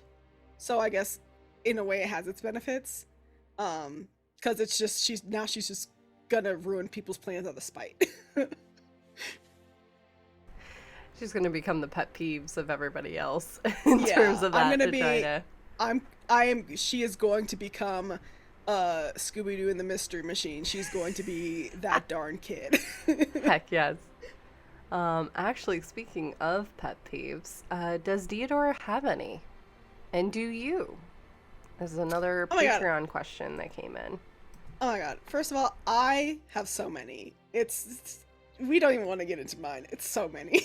Like, for Diadora, I mean, I think the last answer kind of sort of answers this one, is like, her pet peeve is when people don't want to help somebody else, or like want to help them for a price. And it's just like, why? It doesn't take that much to help somebody at all. You know, even just even with Clara, like, you forced these dwarves to steal for you to get you something valuable so that you would help them. And then they did that and you still didn't help them. So, like, you didn't give them anything. So, what is this exactly? Like, or even when they got turned away from Illipin. Why? That doesn't make any sense. They're looking for help. And you turn them away because they don't have the socioeconomic status that you're looking for? That's bullshit. So, it's just like those seemingly little things like that other people think are so small, but it's like those sorts of actions and reactions do have an impact on people. And it's like you can be a dick, but it also is free to be kind. So I don't understand why you can't just be kind, you know? Like, and that's not to say, like, you know, let people walk all over you or whatever, but it's like you can have sympathy and empathy and it doesn't cost you anything to do that. So I think, like, people who are selfish like that, they really bother her a lot. I think when people don't listen, that bothers her. It also bothers me. Like, if I have to repeat myself multiple times, I'm over it. And I'm not going to say it again. Like, I won't repeat myself once. You should have heard me the first time. But, like, people who don't listen when it's like, especially when they know, like, you are an expert in something and then you still want to go off and do the thing that you want to do, whatever happens to you next is on you. And I don't want to hear about it. I can't think of anything. Oh, people disrespecting food, obviously, because she got real mad about that cheesecake. That's a pet peeve of hers. I can't really think of anything else, but those are, like, I would say, like, those are her top 3. I mean, those are strong ones. I've been nodding my head. I've been snapping my fingers over here because I'm like, yeah. Very, very, very true, I think, for a lot of people. Speaking, actually, since you brought up food and disrespecting, no budget, what would be Diadora's dream meal? Oh my god. I think her dream meal would be something that she could share with other people, like something that's very communal. Like, she wouldn't want to all for herself, like something like, the first thing that comes to my mind is a crawfish boil, something like that, something that's like you all have to sit at a picnic table and just eat, like just like a potluck sort of deal, like nothing specific because she likes food, period. I just think, like, for her, she wouldn't want to keep all that for herself. She would want to share it. So it would be anything that she could share would be a dream meal for her. No, I love that. And now I'm craving crawfish. I've never had it, but I do want it. I want it. What would be the perfect day for Diadora? Perfect. I almost made a Miss Congeniality joke. I won't do that. I know what you were gonna say too. I really do. April 5th. It's the perfect day. It's the perfect day. I think for her it would be like waking up with the sun, going for like a morning hunt, bringing that home, you know, helping to dress it, whatever. Again, sharing it with other people, like bringing it back to like her tribe to share, and just sort of like just having an easy day. Just, I mean, I'm talking like running through a field with her brother, or like doing the lazy river ride. You know, her party's obviously there too. Like, you know, just, I think it's just like a, whatever you imagine the perfect summer day to be, that's what the perfect day for her would be. Like, I think for us as like kids, at least, it's like going to the pool and swimming all day and like getting out and like eating like some sweet watermelon or like having an ice cream or something like that, and just falling asleep, like passing out kind of early because you wore yourself out. Things like that. Like just having a slow day where it's like you don't have to do anything, but like all the things that you want to do are still going towards helping your community and then spending time with the people that you love. Like that would be her perfect day. That sounds so good. I think that's the dream for many of us, to just have a slow, chill day. Yeah. With that, one of the things we've talked about too when it comes to these characters and stuff, is who they are and what they do outside of adventuring, even though that may or may not be what they consider to be their main thing. You know, you have Blackstone, who likes to mend things. I know Diadora, you're playing with Sparky a lot, but what are some other things that Diadora likes to do to kind of just do other things? Like, is it perhaps running security around places, or like who would you be if you weren't running around adventuring, is what I'm trying to say. If she wasn't running around adventuring, I definitely think it would be similar to Blackstone in like doing odd jobs for people. Whether that be helping them to fix something, or like even going to the grocery store for them, or like fetching something for them. I think those are the things that she would want to do, because like again, like her big thing is helping people and making sure that people have what they need.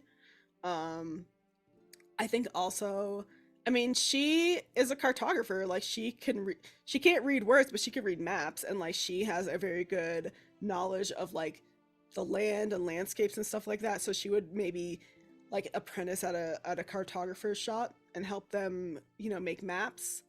I think that would be very interesting to her to do, because it sort of blends in what she already knows, which is constantly being in motion, with like helping people understand the world that they live in a little bit more.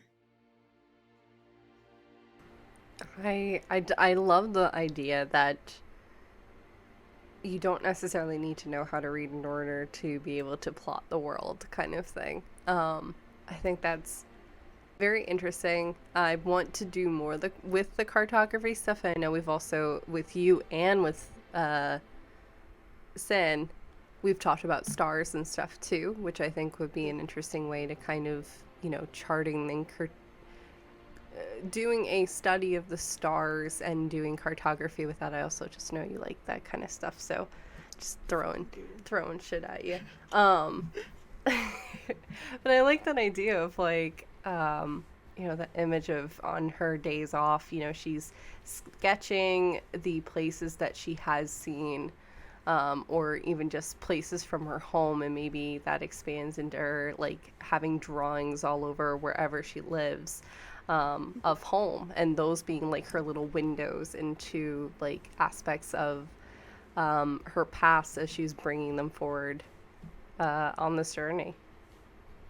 Yeah, I definitely think that if somebody were to go through her bag, but if someone were to go through her bag, they would find maybe like a sketchbook, the only book that she has, sketchbook, just full of like sometimes random drawings of like maybe a flower that she saw that she thought was nice, or maybe like sketches of like her family members, or like the people who are still in her life but not physically with her right now.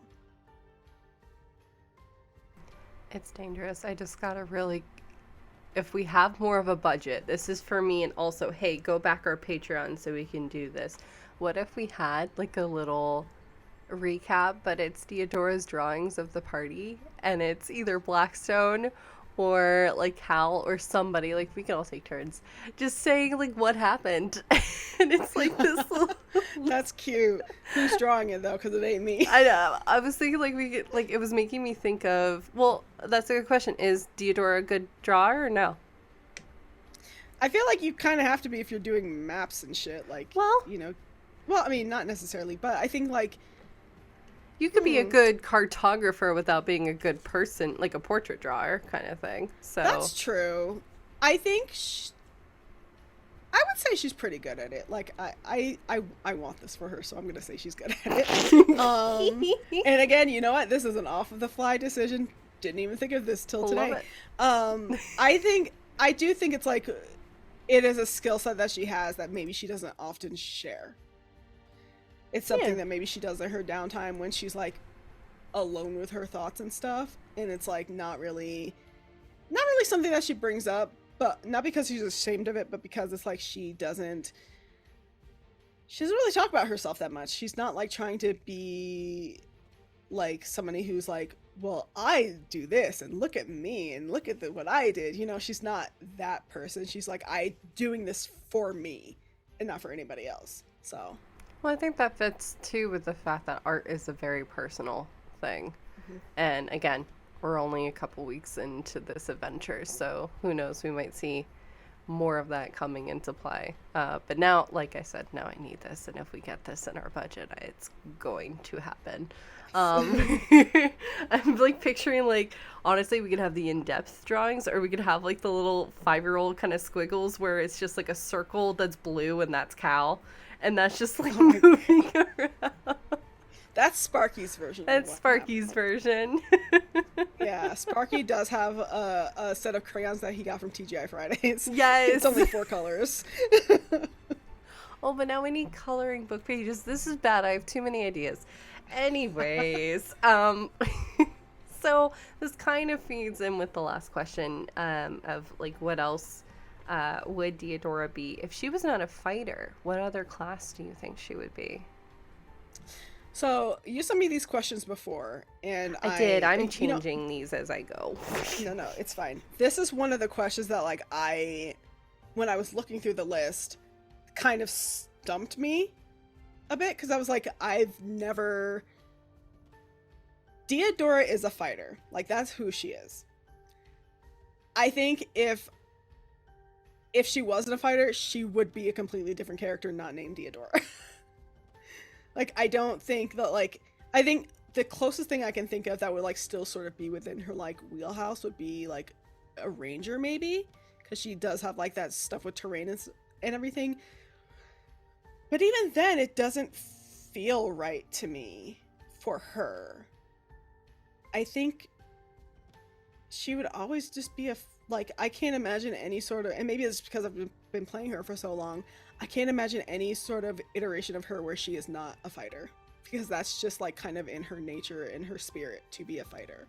I mentioned this before Diadora was Diadora, I was considering playing a Circle of Stars druid, and she would have been a completely different character than what Diadora is. So this is not a question that I can answer as it is written, because in my head, that's a completely different character from what I have. I think that is the answer, though. You know that character so well, they can only be that. Yeah. I'd say barbarian, maybe, but I could see maybe a little bit. But a little bit, but like, but at the same time, I don't think she's not mad. She doesn't have that rage. And I'll say this, because I don't think that rage necessarily has to be anger. I think it could be like, like just a battle trance or something like that. So I would play it that way for her if she was a barbarian, like where it's like you go into this battle trance and you just sort of it's like tunnel vision. You have your target, and I mean, she kind of does that now. Except she kind of tries to have more awareness of everything around her. But like, I could see her being a barbarian in the sense that not because she has anger, but it's like, again, sort of more of a battle trance. Like you're slowing, you're like controlling like the measure of your heart and stuff like that, and just sort of like regulating yourself to be more effective in battle. Like I could see it that way. I could see that as well. I was gonna say I picture a little bit of like ancestral guardian barbarian, just absolutely. I could see that. And then with ranger, I stumbled upon when I was thinking about this question too, like horizon walker, just because being able and having that guardian of watching over things that have yet to be revealed in the campaign, but just certain things kind of fit along with that. And I also just thought it was a kind of cool combination. But yeah, could see Yeah, both I of think those. for barbarian, definitely either ancestral guardian or even like Path of the Beast, because that has like shiftery sort of things that could mesh well with like what she can already do. Horizon Walker, I do like that she does have somebody in her backstory that is a Horizon Walker, so it could fit. But I think ultimately, at the end of the day, we are talking about a completely different character from what I'm playing. And while I love these classes, these other classes like Diadora, she's always a fighter. Maybe not a battle master, but like I could see maybe champion fighter for her. But I think battle master fits her. So I now if think... you want me to make a new character, No. person who asked the question, I can, but I'm not going to. Valid. And Fair, we only have a couple more questions left, which is making me really sad because I'm just... One, I love chatting with you. It's always an absolute blast.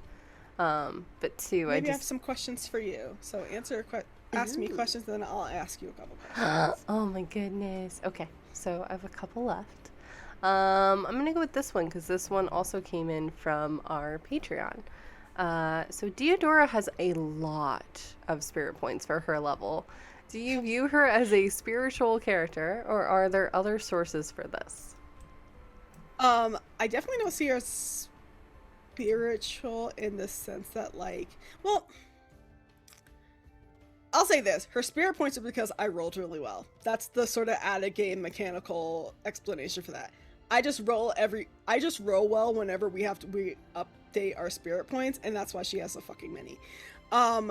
In-game explanation, I would say she's spiritual in that, like, you know, she does believe that there's an afterlife, and that, I mean, we've had this discussion on the show where it's like, you know, people don't leave you once they've died, they still carry on, and that to me is a very spiritual sort of mindset to have. So, but I would say, I think mostly her spirit points would just come from the life that she's lived and like the experiences that she's had, where it's like, you know, even in spite of like her kind of budging up against like sort of the overprotectiveness of her mother, she comes from a very loving family and community.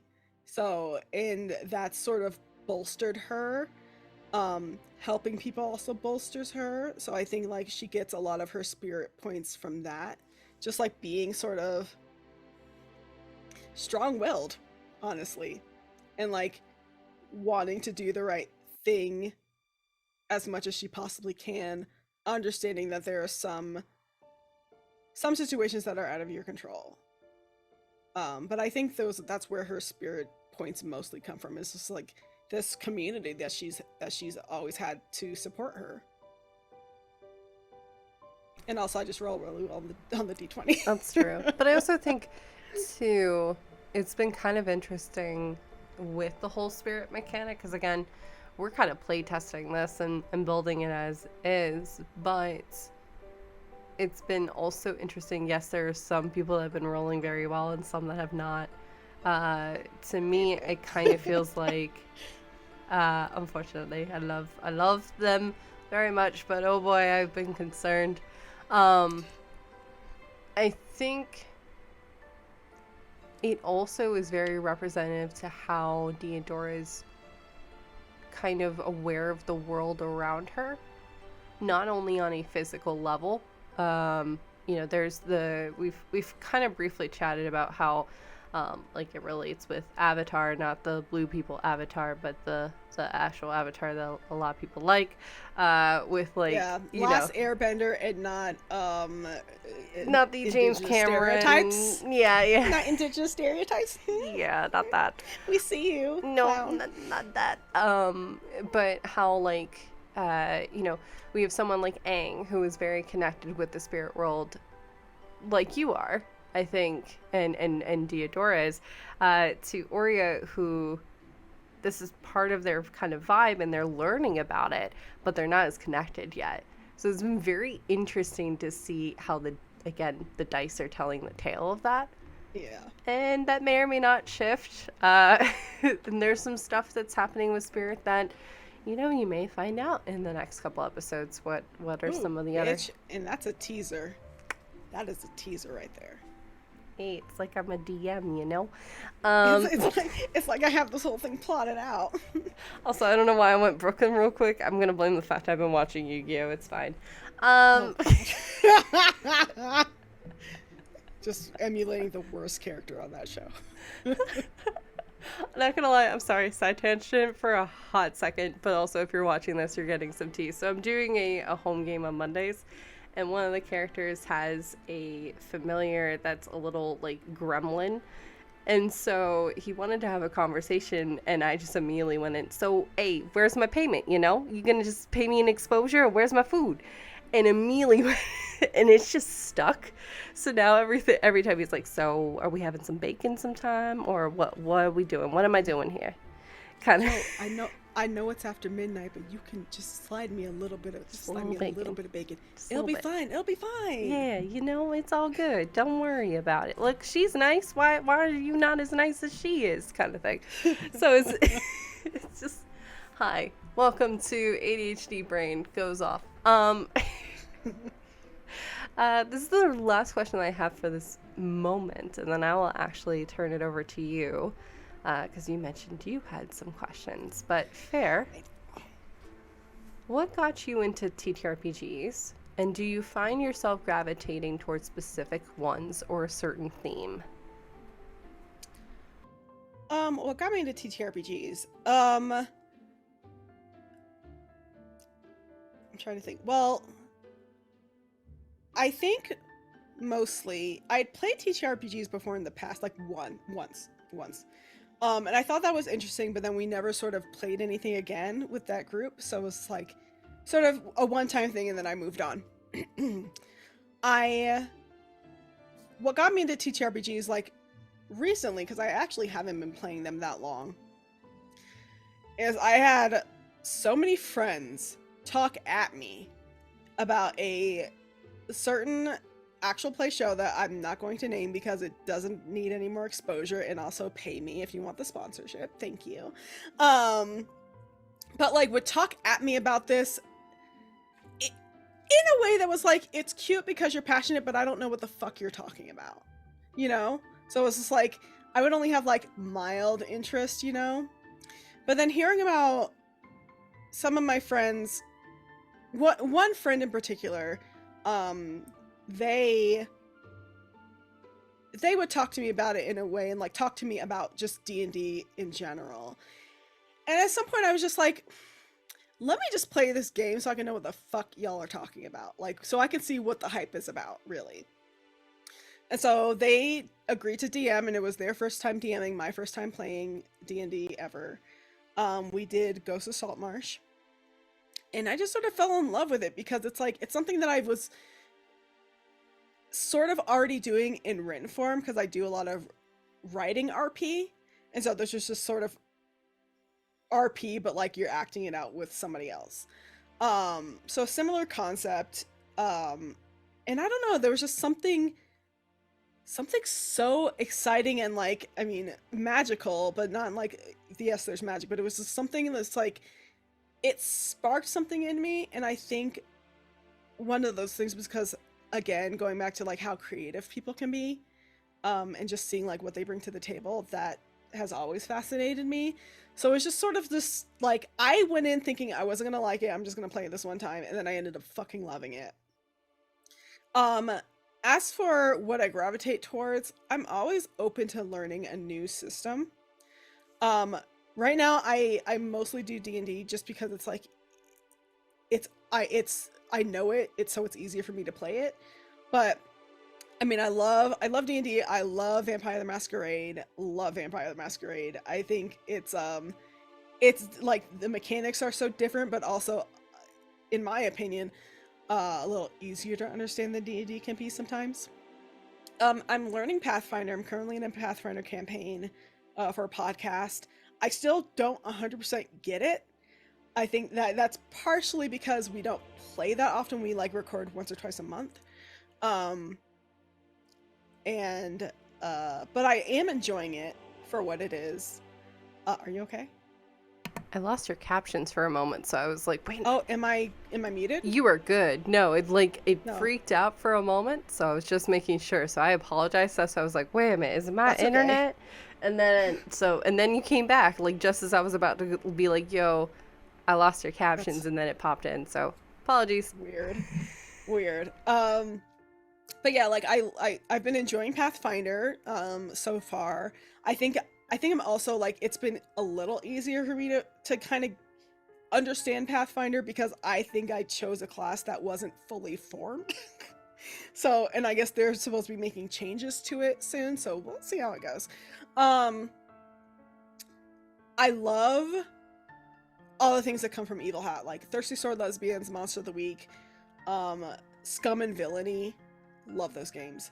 Those are probably the easiest ones to play mechanically, because it's just like you just get like 2d6 and you could say what you're doing, and then, you know, the dice tell you how successful you are at it. But yeah, I don't know if I gravitate towards any one thing in particular, like in general, just because I want to try new things. I think mostly what gets me hyped for anything is like the story that the DM or the storyteller wants to tell. I think that's what gets me hyped more so than like the actual system itself, because I think if you're telling a good story, that I'm here for it regardless of what system we're playing.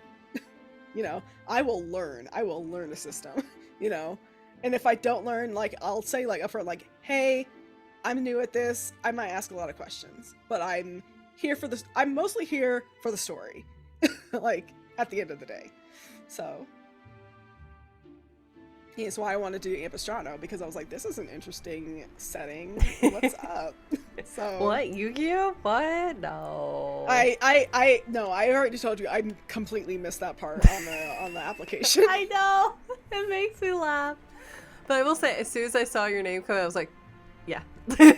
Like, come on.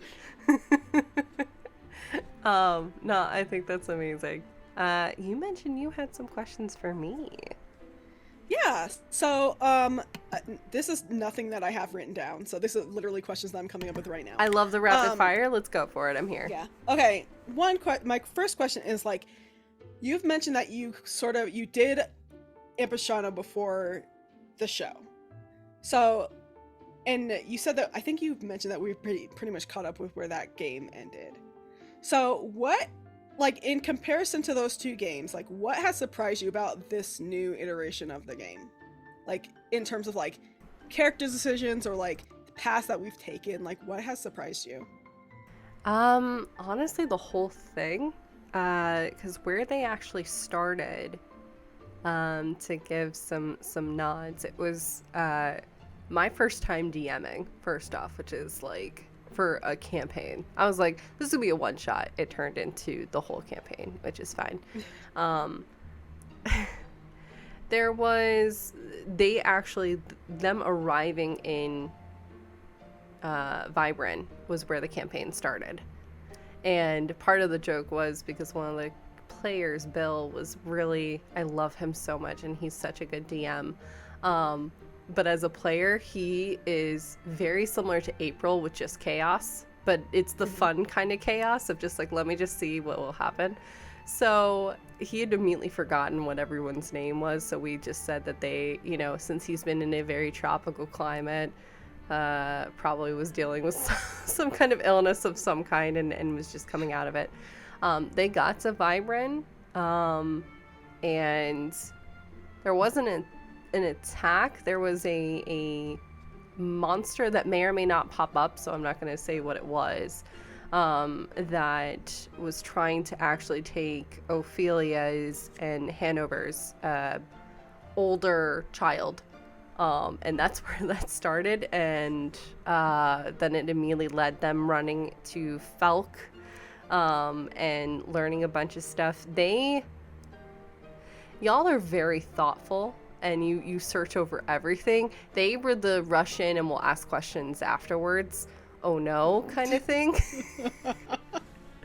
So this whole, like, and that's why I have so much written. I've been kind of changing it because this is a different Ampistrano.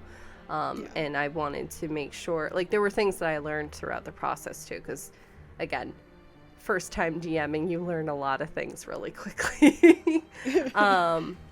But they just kind of took to themselves. There was a lot more discussion about morality amongst the party, just because there was one of the players was actually playing a really evil in the sense of like self-serving, very selfish kind of motives, would still help out friends but would consider them kind of like the help until certain things were kind of happening, and they had just kind of started to come together as a group when the unfortunate thing about schedules and life kind of came into the mix. But yeah, I would just say just your approaches are very different. All of you all are very careful with with what you're plotting and planning. They would make a plan real quick and then go. And then half of the time they would change the plan. There was one instance where they were in the capital. They wound up in Jorix for a thing. Again, not going to say because I kept elements. And they were going to go do a tour of the entire city at night because they wanted to see something strange that was happening. And instead, they just ended up going to a very specific district. So like the whole week and a half beforehand, I had been plotting and planning, knowing that they were going to do this tour.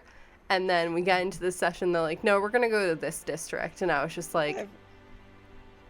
I've 100% been that player. Not like, for the episode, but just in general, I've been that. I've done that. And I was just like, okay, I'll just keep that around. It was hilarious because they forgot that about one of the security measures that's in place for Jorix. So they almost got arrested like 3 times in like the span of 10 minutes. And actually one of the party members did get arrested, which led to a really, really, really wild jailbreak that was trying to happen. They had also... They were not as aware of, or I think cognizant of, NPC lives, because they were all over the place, and again, it was a wild night, and it's an off-stream game, so we're just blowing off steam. So they didn't have a lot of the conversations that you all are having until later down the line. So it's been very interesting, and it's not that I'm not saying that how they were playing was wrong. I just think that, it's just the play styles are different. It's also an off-stream game. And sometimes, hey, it's a long day at work. It was a Monday night. We all just wanted to chill and wreck some things kind of with that mindset. Whereas, and this goes into the conversation of one of the reasons that stream games, my preparation for a stream game versus how I prep for home games are completely different. But I would definitely say just the conversations and the decisions and the makeup of the party. You all are way more balanced than the other group was. They got a cleric much later. Much later. They had a bard who's actually very good. Stayed in the back where he was supposed to be. We loved it. We also had a fighter, and then we had a barbarian. He left, and then we got a rogue. So it was very heavy on the DPS. So there were a lot of things to be concerned about with a lot of these things. So yeah, I would, there's just y'all handle things very differently, and it's been wonderful to see.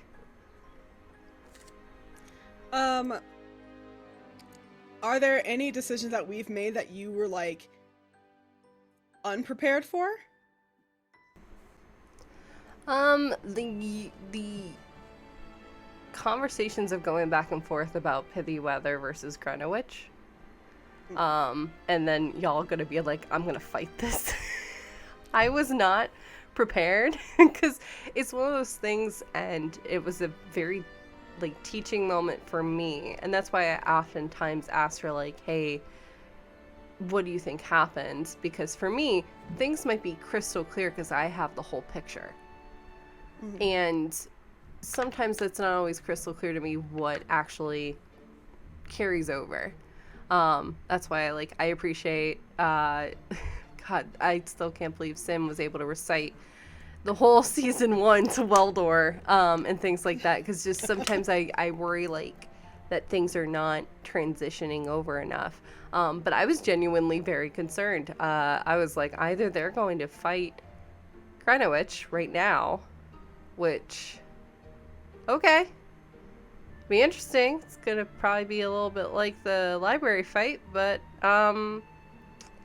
we'll see. It was kind of that. I had a feeling you were gonna, once you connected the dots, you were gonna make a beeline for Pithy Weather, and that made the most sense. But definitely the hardcore suspicion of Gremlynnart, and it was just like, nah, she's going through shit. I promise you. Like, she's just this poor little old lady that just the shit world's just hard. So I'd say I was unprepared for that. And then there was a moment specifically you did something, I forget what exactly it was. It was in season 1, where either you said something and it just sent this domino effect in the best way, but it really caught me off guard because y'all picked up the cookie trail real quick. I forget what exactly it was, but it just it was like, oh, okay. Oh, they're moving really quickly. I need to actually pull up my notes that were going to be probably for a session or two from now, immediately. And I think I think it's episode. It was right around the time that you and Blackstone went to the fair. Mm-hmm. And there was some stuff with lore that was popping up, and there was a comment that you made that I was like, all right, well, I guess I got it. And I remember distinctly having to pull up my notes from 3 sessions later, so from little outlines. So I bet you I just said something and wasn't even thinking about it. Cause how would I know? Sure. I don't. God, I wish I could remember that. But yeah, because for me, I put little outlines of okay, by this episode, I have an idea based off of what I'm seeing that y'all are probably going to be there by this point. So I was like, well, I already put the paragraph there of what I was thinking. Let me just move it over here. So, but again, those are happy surprises. I've not been surprised in a bad way. Well, that's good. By anything. So I'm sure you've mentioned this before, but I have a poor memory. So I'm going to ask you, how long has just the world of Ampistrano, how long have you been developing it? And you mentioned it being inspired by anime and stuff like that, but are there any sort of particular images or episodes of anime that inspired you to create this world? So Ampistrano's been in my brain cell probably for the better part of the last 7 years. It's been really more fleshed out within probably the last 3 or 4, just because the offline campaign. And then when I was like, yo, I want to bring this to stream. And, again, eventually the dream is to build it into a campaign book and flesh these characters, these adventures out even further. I started developing the world a lot more, and getting more people involved, because Ampistrano is such a rich world. I didn't want it to all just be my voice. So, Duval's been involved loosely. I've run things past him, knowing that I wanted to have him in as a guest. So I want everyone to be surprised. So I make those decisions about sharing certain things with a purpose. So there's a lot of things that he doesn't know. So he's right now on an equal playing field to the rest of you. There's stuff that he doesn't know, which is great. I love it. So it's been in the works for a while. Ampistrano as a whole, the entire world itself, I mean, it's been around for a while. It's gone through several iterations. There's a lot of lore There's an entire pantheon that I'm still kind of playing with in terms of it, because, listen, I love, and we've chatted about it a little bit too, but learning about like the Greek gods and, you know, the stars and things like that, wanting to incorporate all these different experiences, but handle them with respect and flesh that out as well. That takes a lot of time, so it's a lot of writing and it's a lot of research, but it's so much fun to do. For anime, yes. I'm not going to say a specific season because it will dead give away. But I will say Yu-Gi-Oh! Not the first season, but all the others of the original series. Not GX, not 5Ds, not any of the other iterations, but the original series, I would say probably season 2 to season 5. If you know, you know, in terms of things. There's some stuff from Sailor Moon, because Sailor Moon was the first anime I ever watched when I was a kid. So, I mean, y'all connected the dots, but the flowers that all of you were fighting in the Assaultum Vibrant episode, that's from the Promise of the Rose movie, when Darien and his friend have the whole rose thing, and you know, they're on another planet, and because I think it's Consenium Blossom or something like that is like an evil flower or something like that. So that inspired me, but also I'm just a plant necromancer, so every plant I touch dies. So Oh my god. but there's been art pieces too. Van Gogh's A Starry Night, that has had a very large impact with some of the things that may be popping up with like the Aurora Borealis in the world, that we'll be seeing a little bit more of. To Yassi Inuyasha is in there as well. To, you know, things like Soul Eater. You know, I like the idea of, you know, there are spirits and weapons, but not all the spirits have to be evil. And, you know, what is that conversation in regards to that? And that actually kind of helped to feed the question about spirit points and what they are. And then the other one has been Atlantis, The Lost Empire, which is, in my opinion, a very underrated Disney film, handled with a little bit of, it's a good watch. So there's been a lot of instances, but also there's a lot of music that inspires. So I know that was a long-winded question, but it's a very good question. There's so much. And I'm still being inspired. We've talked about it just before the call. Like, I got inspired by Wolfwalker, so I added a bunch of stuff that I loved from that. I know we watched that as well. Did. I like, and I want to keep that idea of continuing to be inspired, because Ampistrano is just, it's interesting because it's not even the world. I've been going back and forth, but Ampistrano is just a continent. The actual world is Porclasia. So, you know, it's just a very large continent that's on there. There are other continents and other places that, hey, yes, I've already started to jot things down for like campaign 2, because that's how my brain works. You know, and hoping to sucker all of you in for a second campaign. You don't have to sucker me into anything. I'm already here. But, and again, it's also, I've chatted with you about stuff that you want. I know I've chatted with April about wanting to bring in, she wants to do more representation of her Asian heritage with the whole fairy things, which the fairy stuff, that was inspired by Winx Club, not the Netflix Winx Club, because we don't talk about that Winx Club. I'm talking about the original, the stuff that you watched on you know, for kids, because Layla was my favorite fairy. I have heard this written before this time. I know you do. That's why I'm keeping it short. But I liked how they handled fairies there. Like, they weren't just the, oh my gosh, I'm so pretty. Like, they had trials and tribulations they had to go through. Mm-hmm. Versus the, oh, I'm a Barbie. I'm gonna just save this thing right now and that's it. I do want to play just a Barbie fairy. Maybe that'll be Just a so you one know. shot. But yeah, that I would say that those would be a large part of those inspirations.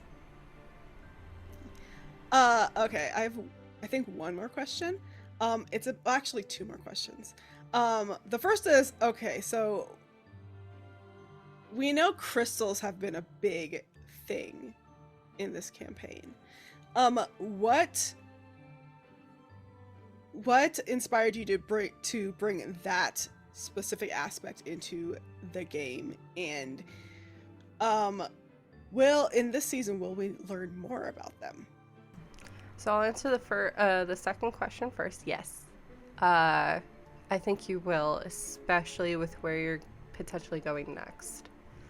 For me, I'm always of the mindset, and maybe it's just because I like breaking things. And that's why I say that this D&D game, it's our D&D game, right? It's the whole idea that so far, crystals or gems have just been kind of treated as a spell component, right? It's the revivification. Right. It's that. That's so boring. I'm sorry, it is. I like, and especially like I was that kid, and I still am, of like, okay, certain crystals, they can be healing. Certain crystals are aligned with certain astrological kind of signs as well. But I also just loved the idea of, we talk about how in regular D&D, dwarves are of the earth. Okay, what stone is that? I want to see that. Is it a regular rock, or is it something more finite like iron? What does that look like? Is that specific to each dwarf, or is there a slight difference because no two gems are the same? No two gems have the same clarity. So I very much I wanted to explore how each of these characters are more than just their adventuring counterparts. They're people with dreams. Maybe eventually Diadora wants to settle down and open a cartography and cupcake shop. I don't know. Cooking, maybe there's a little chariot, those little vans that drive around, and said it's a chariot with food for different things, and I could see Oria tagging along with that too. I wanted to expand upon that, and I wanted to expand upon these components and why they're important. So things like diamonds or opals, those are tied because they're needed for revivification. Hi, you're getting some information that has not been revealed yet. They're often tied with revivification and coming back. That's really tied up with a lot of the fairy lore that's in the world. That's based upon the information that April and I have discussed, as well as some of my own research. So, because typically in lore, fairies have been the shepherds to help bring people to the other side, whether that be the Feywild or the kind of the spirit world. So there's a reason that opals and diamonds are so important for that. There's a reason amethysts are with specific people, or topazes and stuff. So I just wanted to make more of a reason because it's just so interesting. And also, why not? They're pretty. True. I am behind. Nobody can see it, but behind me I have a bunch of fucking crystals. So, literally, I can reach back and get one if I wanted to. You might be getting another one very soon. In real life? Mm-hmm. She didn't tell me this until just now. Hi. Conniving. That's what I do. Okay, so my one last question, because we have been talking for a while. Spirit points. Where did you come up with that? And how has it changed since you started developing this game? So you're gonna laugh and make fun of me again? I don't know it. So there's a show. You may have heard me talk about it already. Yu-Gi-Oh, right? Oh, so I should have fucking known. But also Naruto. But there's been a couple of instances where, because I'm trying to prevent myself from going on a whole nerdy rant, I'm trying to summarize it. There's been a couple instances where I think AC and hit points are often treated as your physical capabilities. And yes, necrotic and all that can be paired in with it. There are times, and it plays out more often than not in anime, but we also see it in the stories that we tell, that our spirit, who we are, our willpower, is what actually pushes us through. Our bodies may be giving up, but we're still there. For instance, to give another anime reference that's not Yu-Gi-Oh, it's the Rock Lee versus Gaara fight. Rock Lee gets beat up to shit in the battle, and Then he takes his fucking weights off. he takes his fucking weights off.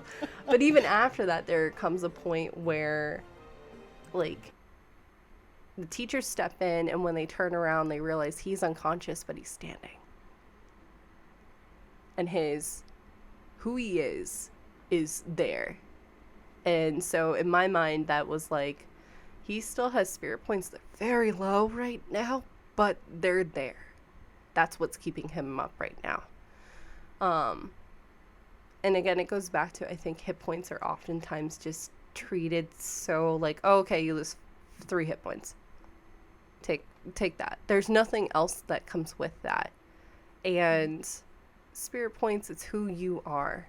And I don't think that because not all of us are physical beings, not all of us are with that. We are more connected and fight with, not to sound cheesy, but fight with our heart and who we are. So I wanted to kind of create something that would be representative of that, while also kind of measuring how we deal with the world. Yes, our wounds heal up because someone cast heal wounds, but there are still lasting scars that may not physically be present, but might be mentally, and that's why we have to do tasks like playing with Sparky or mending, taking that time to kind of just reassess and just give yourself some self-care, much like we do in the real world with saying, hey, we need to do that. I think we need to give these poor adventurers who are running around doing all the things, and more often than not having very traumatic backstories, like giving them a goddamn moment to just take a moment like to hey, we're gonna have some food, or hey, we're gonna play with Sparky, or hey, I'm gonna go around and just mend stuff around the village, and have that be a thing. And then that conversation pops up of like, what else how are they handling things like grief? How are they handling things like regret? Are they able to, how quickly are they able to bounce back? Because you know this, but for the audience at home, they can't roll, much like a long rest where they get all their HP back after resting. They have to roll a dice to see if they can get those points back up all the way or to a certain extent. So it might take a couple days. It might take a couple weeks depending on how the rolls are. And that's an interesting storytelling mechanism that's now built into the story. But yes, you can blame anime for that. Also, Yu Yu Hakusho is right there, and they do use spirit energy, so That I'm too. just like, why wouldn't you name that one first? But okay, bitch. I'll be honest, I did not make it all the way through Yu Yu Hakusho. So Wow, imagine having wrong taste. Not even bad, it's wrong.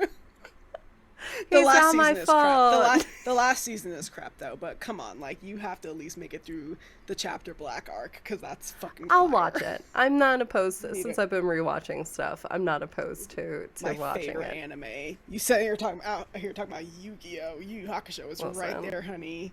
Listen, I was also then- just watching Rave Master the other day, so like I think I do think that you'll get something out of Yu Yu Hakusho, because there is a component where he uses his spirit energy to fuel his weapons.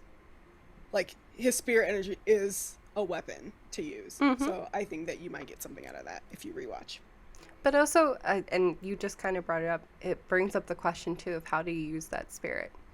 And actually a question that I'm going to ask you in a moment too, what your kind of legacy in this world's going to be. Are you going to be known for are you going to be known for someone who heals? Or are you going to be known for someone who protects? Or are you going to be known for someone who destroys? when it comes to that? Me or Diadora? Both. But Okay, well, that's an interesting question Pherin, to ask. Like, I, with that. Pherin, am here to destroy everything, so good luck, Jordan. No. I don't know what kind of legacy I want to leave behind, because I think I'm still learning about the world. I do for Diadora. So far, her trajectory is to be... She uses a sword to be a shield, and I want that to be her legacy.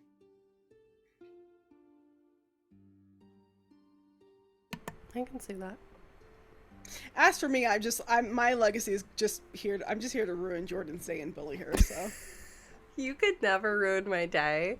I think that's why I'm in such a bad mood, because we've been messaging, but I haven't seen your face in a week because we've been off. So, no, I love these questions, but, and who knows, like I said, we'll be finding more out about these crystals, about these spirit points, as well as, hey, are the attributes of spirit points, equal to all party members, or is there a specific use for each of you? That kind of... Oh. Sin just hit me with that question this morning. So I definitely think yes, because just in the ways that, like, the people who have used spirit points have used them, it's been very unique. Like, Sin uses it, or Blackstone rather, has been using it for more exploratory purposes and like testing things out and wanting to sort of almost break down its uses to see what it could do, like a scientist. And Diadora's just like, oh, I can cut things with it, let's go. I need to right now. yeah. But it's still been very... Or even Weldor was using it to keep everybody... To heal. Yeah. To amplify his healing, which Duval was like, fully messaged me after the episode. Was like, I wasn't expecting that to work. And I was like, oh, that's another unexpected thing I wasn't ready for you to do, but I was all here for it. Like, let's do it. I think, too, it was, in terms of, for Weldor at least, him bartering those spirit points to his god in order to be able to do something to heal people at a rate that he no longer has access to in the day-to-day. I really enjoyed that. I didn't realize it wasn't planned. I thought it was planned because no, he just had, I guess Duval's just like that confident all the time. Because he just said it with so much confidence, and I was like, okay, go off, King. I guess y'all talked about this. Nope, no, but I think it's also because we all have gamed now in this campaign, but also in our one-shots we've had and stuff like that. Like, we have such a trust with each other. Because I rarely say no to y'all. Because what's the point, right? Y'all are going to try to do it anyways most of the time. You know what? I do remember a time you said no to me, and I'm still mad about it. It's valid. It's valid. Still mad about it. I rarely say no, and I try to keep it very minimum, because more often than not, like, your ideas are great. I just want to make sure they're not OP. Yeah. And when literally Duval sprung that upon me, I was just like, yeah, it makes sense. Like, he's got to watch his spirit points, because once they're low, they're like, that's okay. We're talking permadeath at that point. So like, how many is he going to wager to try to keep everybody up? And again, that's, keeping everybody there who they are up, their spirit, versus the physical body. That would be a different conversation. But had he not done that, the probably the rate of death in the village would have been much higher, and all of you would have been a lot more struggle. Diadora would be dead. Yeah. Like, no questions. Diadora would be dead. Like, I only had those 2 potions on me, which thankfully randomly was like, I'm not going to put this potion in the bag. Like, because I forgot we even had a bag to begin with. But thankfully I didn't do that. Like, now that we know, based on what happened last time rather. Yep. But like, I only had those 2 potions, and that's it. And like, in my second win, which only does so much right now. So it's just like, ooh, yeah. If Weldor hadn't been there, and if Duval hadn't pulled those moves, Definitely, we wouldn't even be having this Q&A right now, I don't think. We would, but perhaps we'd be talking about Diadora in a little sadder. different light. Like, Yeah. This will be an extended eulogy. no. Oh my goodness. Fair. I have always have such a fun time chatting with you. You were just so much fun to chat with. But unfortunately, unless you have any other questions for me, and of course we will be doing another one of these probably when y'all get a little bit more upper level, because I like to do these check-ins every so often. Yeah. So am I level 9 now? We'll talk about it. I don't know. You'll have to tune into tomorrow's episode, which will be episode 29, to find out. That means no. By the way. But Fair, before we get out of here, where can we find and support all the wonderful things that you are doing? Because you are doing a lot. Yeah, you can follow me on Twitter at Fairbear. That's where you'll know what I'm doing when I'm doing it. I'm here most Saturdays or not here because this is going on Patreon. You can find me on Ampistrano 3 p.m. Eastern every Saturday except the last of the month, playing Diadora. You can support me by, subscribing to our Patreon and helping to support myself and the cast, and that includes the DM as well, but also our artists, our lore keepers, all that. Like, a lot of people put in a lot of work into this game, into the world, and so you should support them. That also means dropping a coffee at coffee.com/D&D Jordan Lee. She's always going to give me that look, and I'm never going to stop doing this. And then as for me, you can find me on Taking Initiative Season 3, Sword and She. That's SIDHE. It is a Pathfinder 2E campaign. We are in the Feywild, and it is bananas. So you can catch that. I think we just dropped episode 7 or so. And it's been a lot of fun. And then I have some other projects that are a little up in the air right now, but I'm fine with that, just, again, not in that, like, I don't want to do them, but it's just like, okay, that'll happen, they will happen when they happen. But in the meantime, you can just follow me on Twitter at Fairbear. Amazing, Fair, as always. Please go and support Fair, but also hire Fair, because, believe me, 1, amazing moderator for all things, but 2, you'll remember to hydrate, and 3, always makes the table a million times better. I very much appreciate you. Yes, go check out our Patreon. I'm actually Sade, who just joined our merch team, because we have like a whole squad of people working on stuff right now. It's been really great. It's showing me some designs this coming Tuesday, and we have a lovely little Diadora and Sparky thing in the works. So, you're gonna want to get some things. You're gonna want to check that out.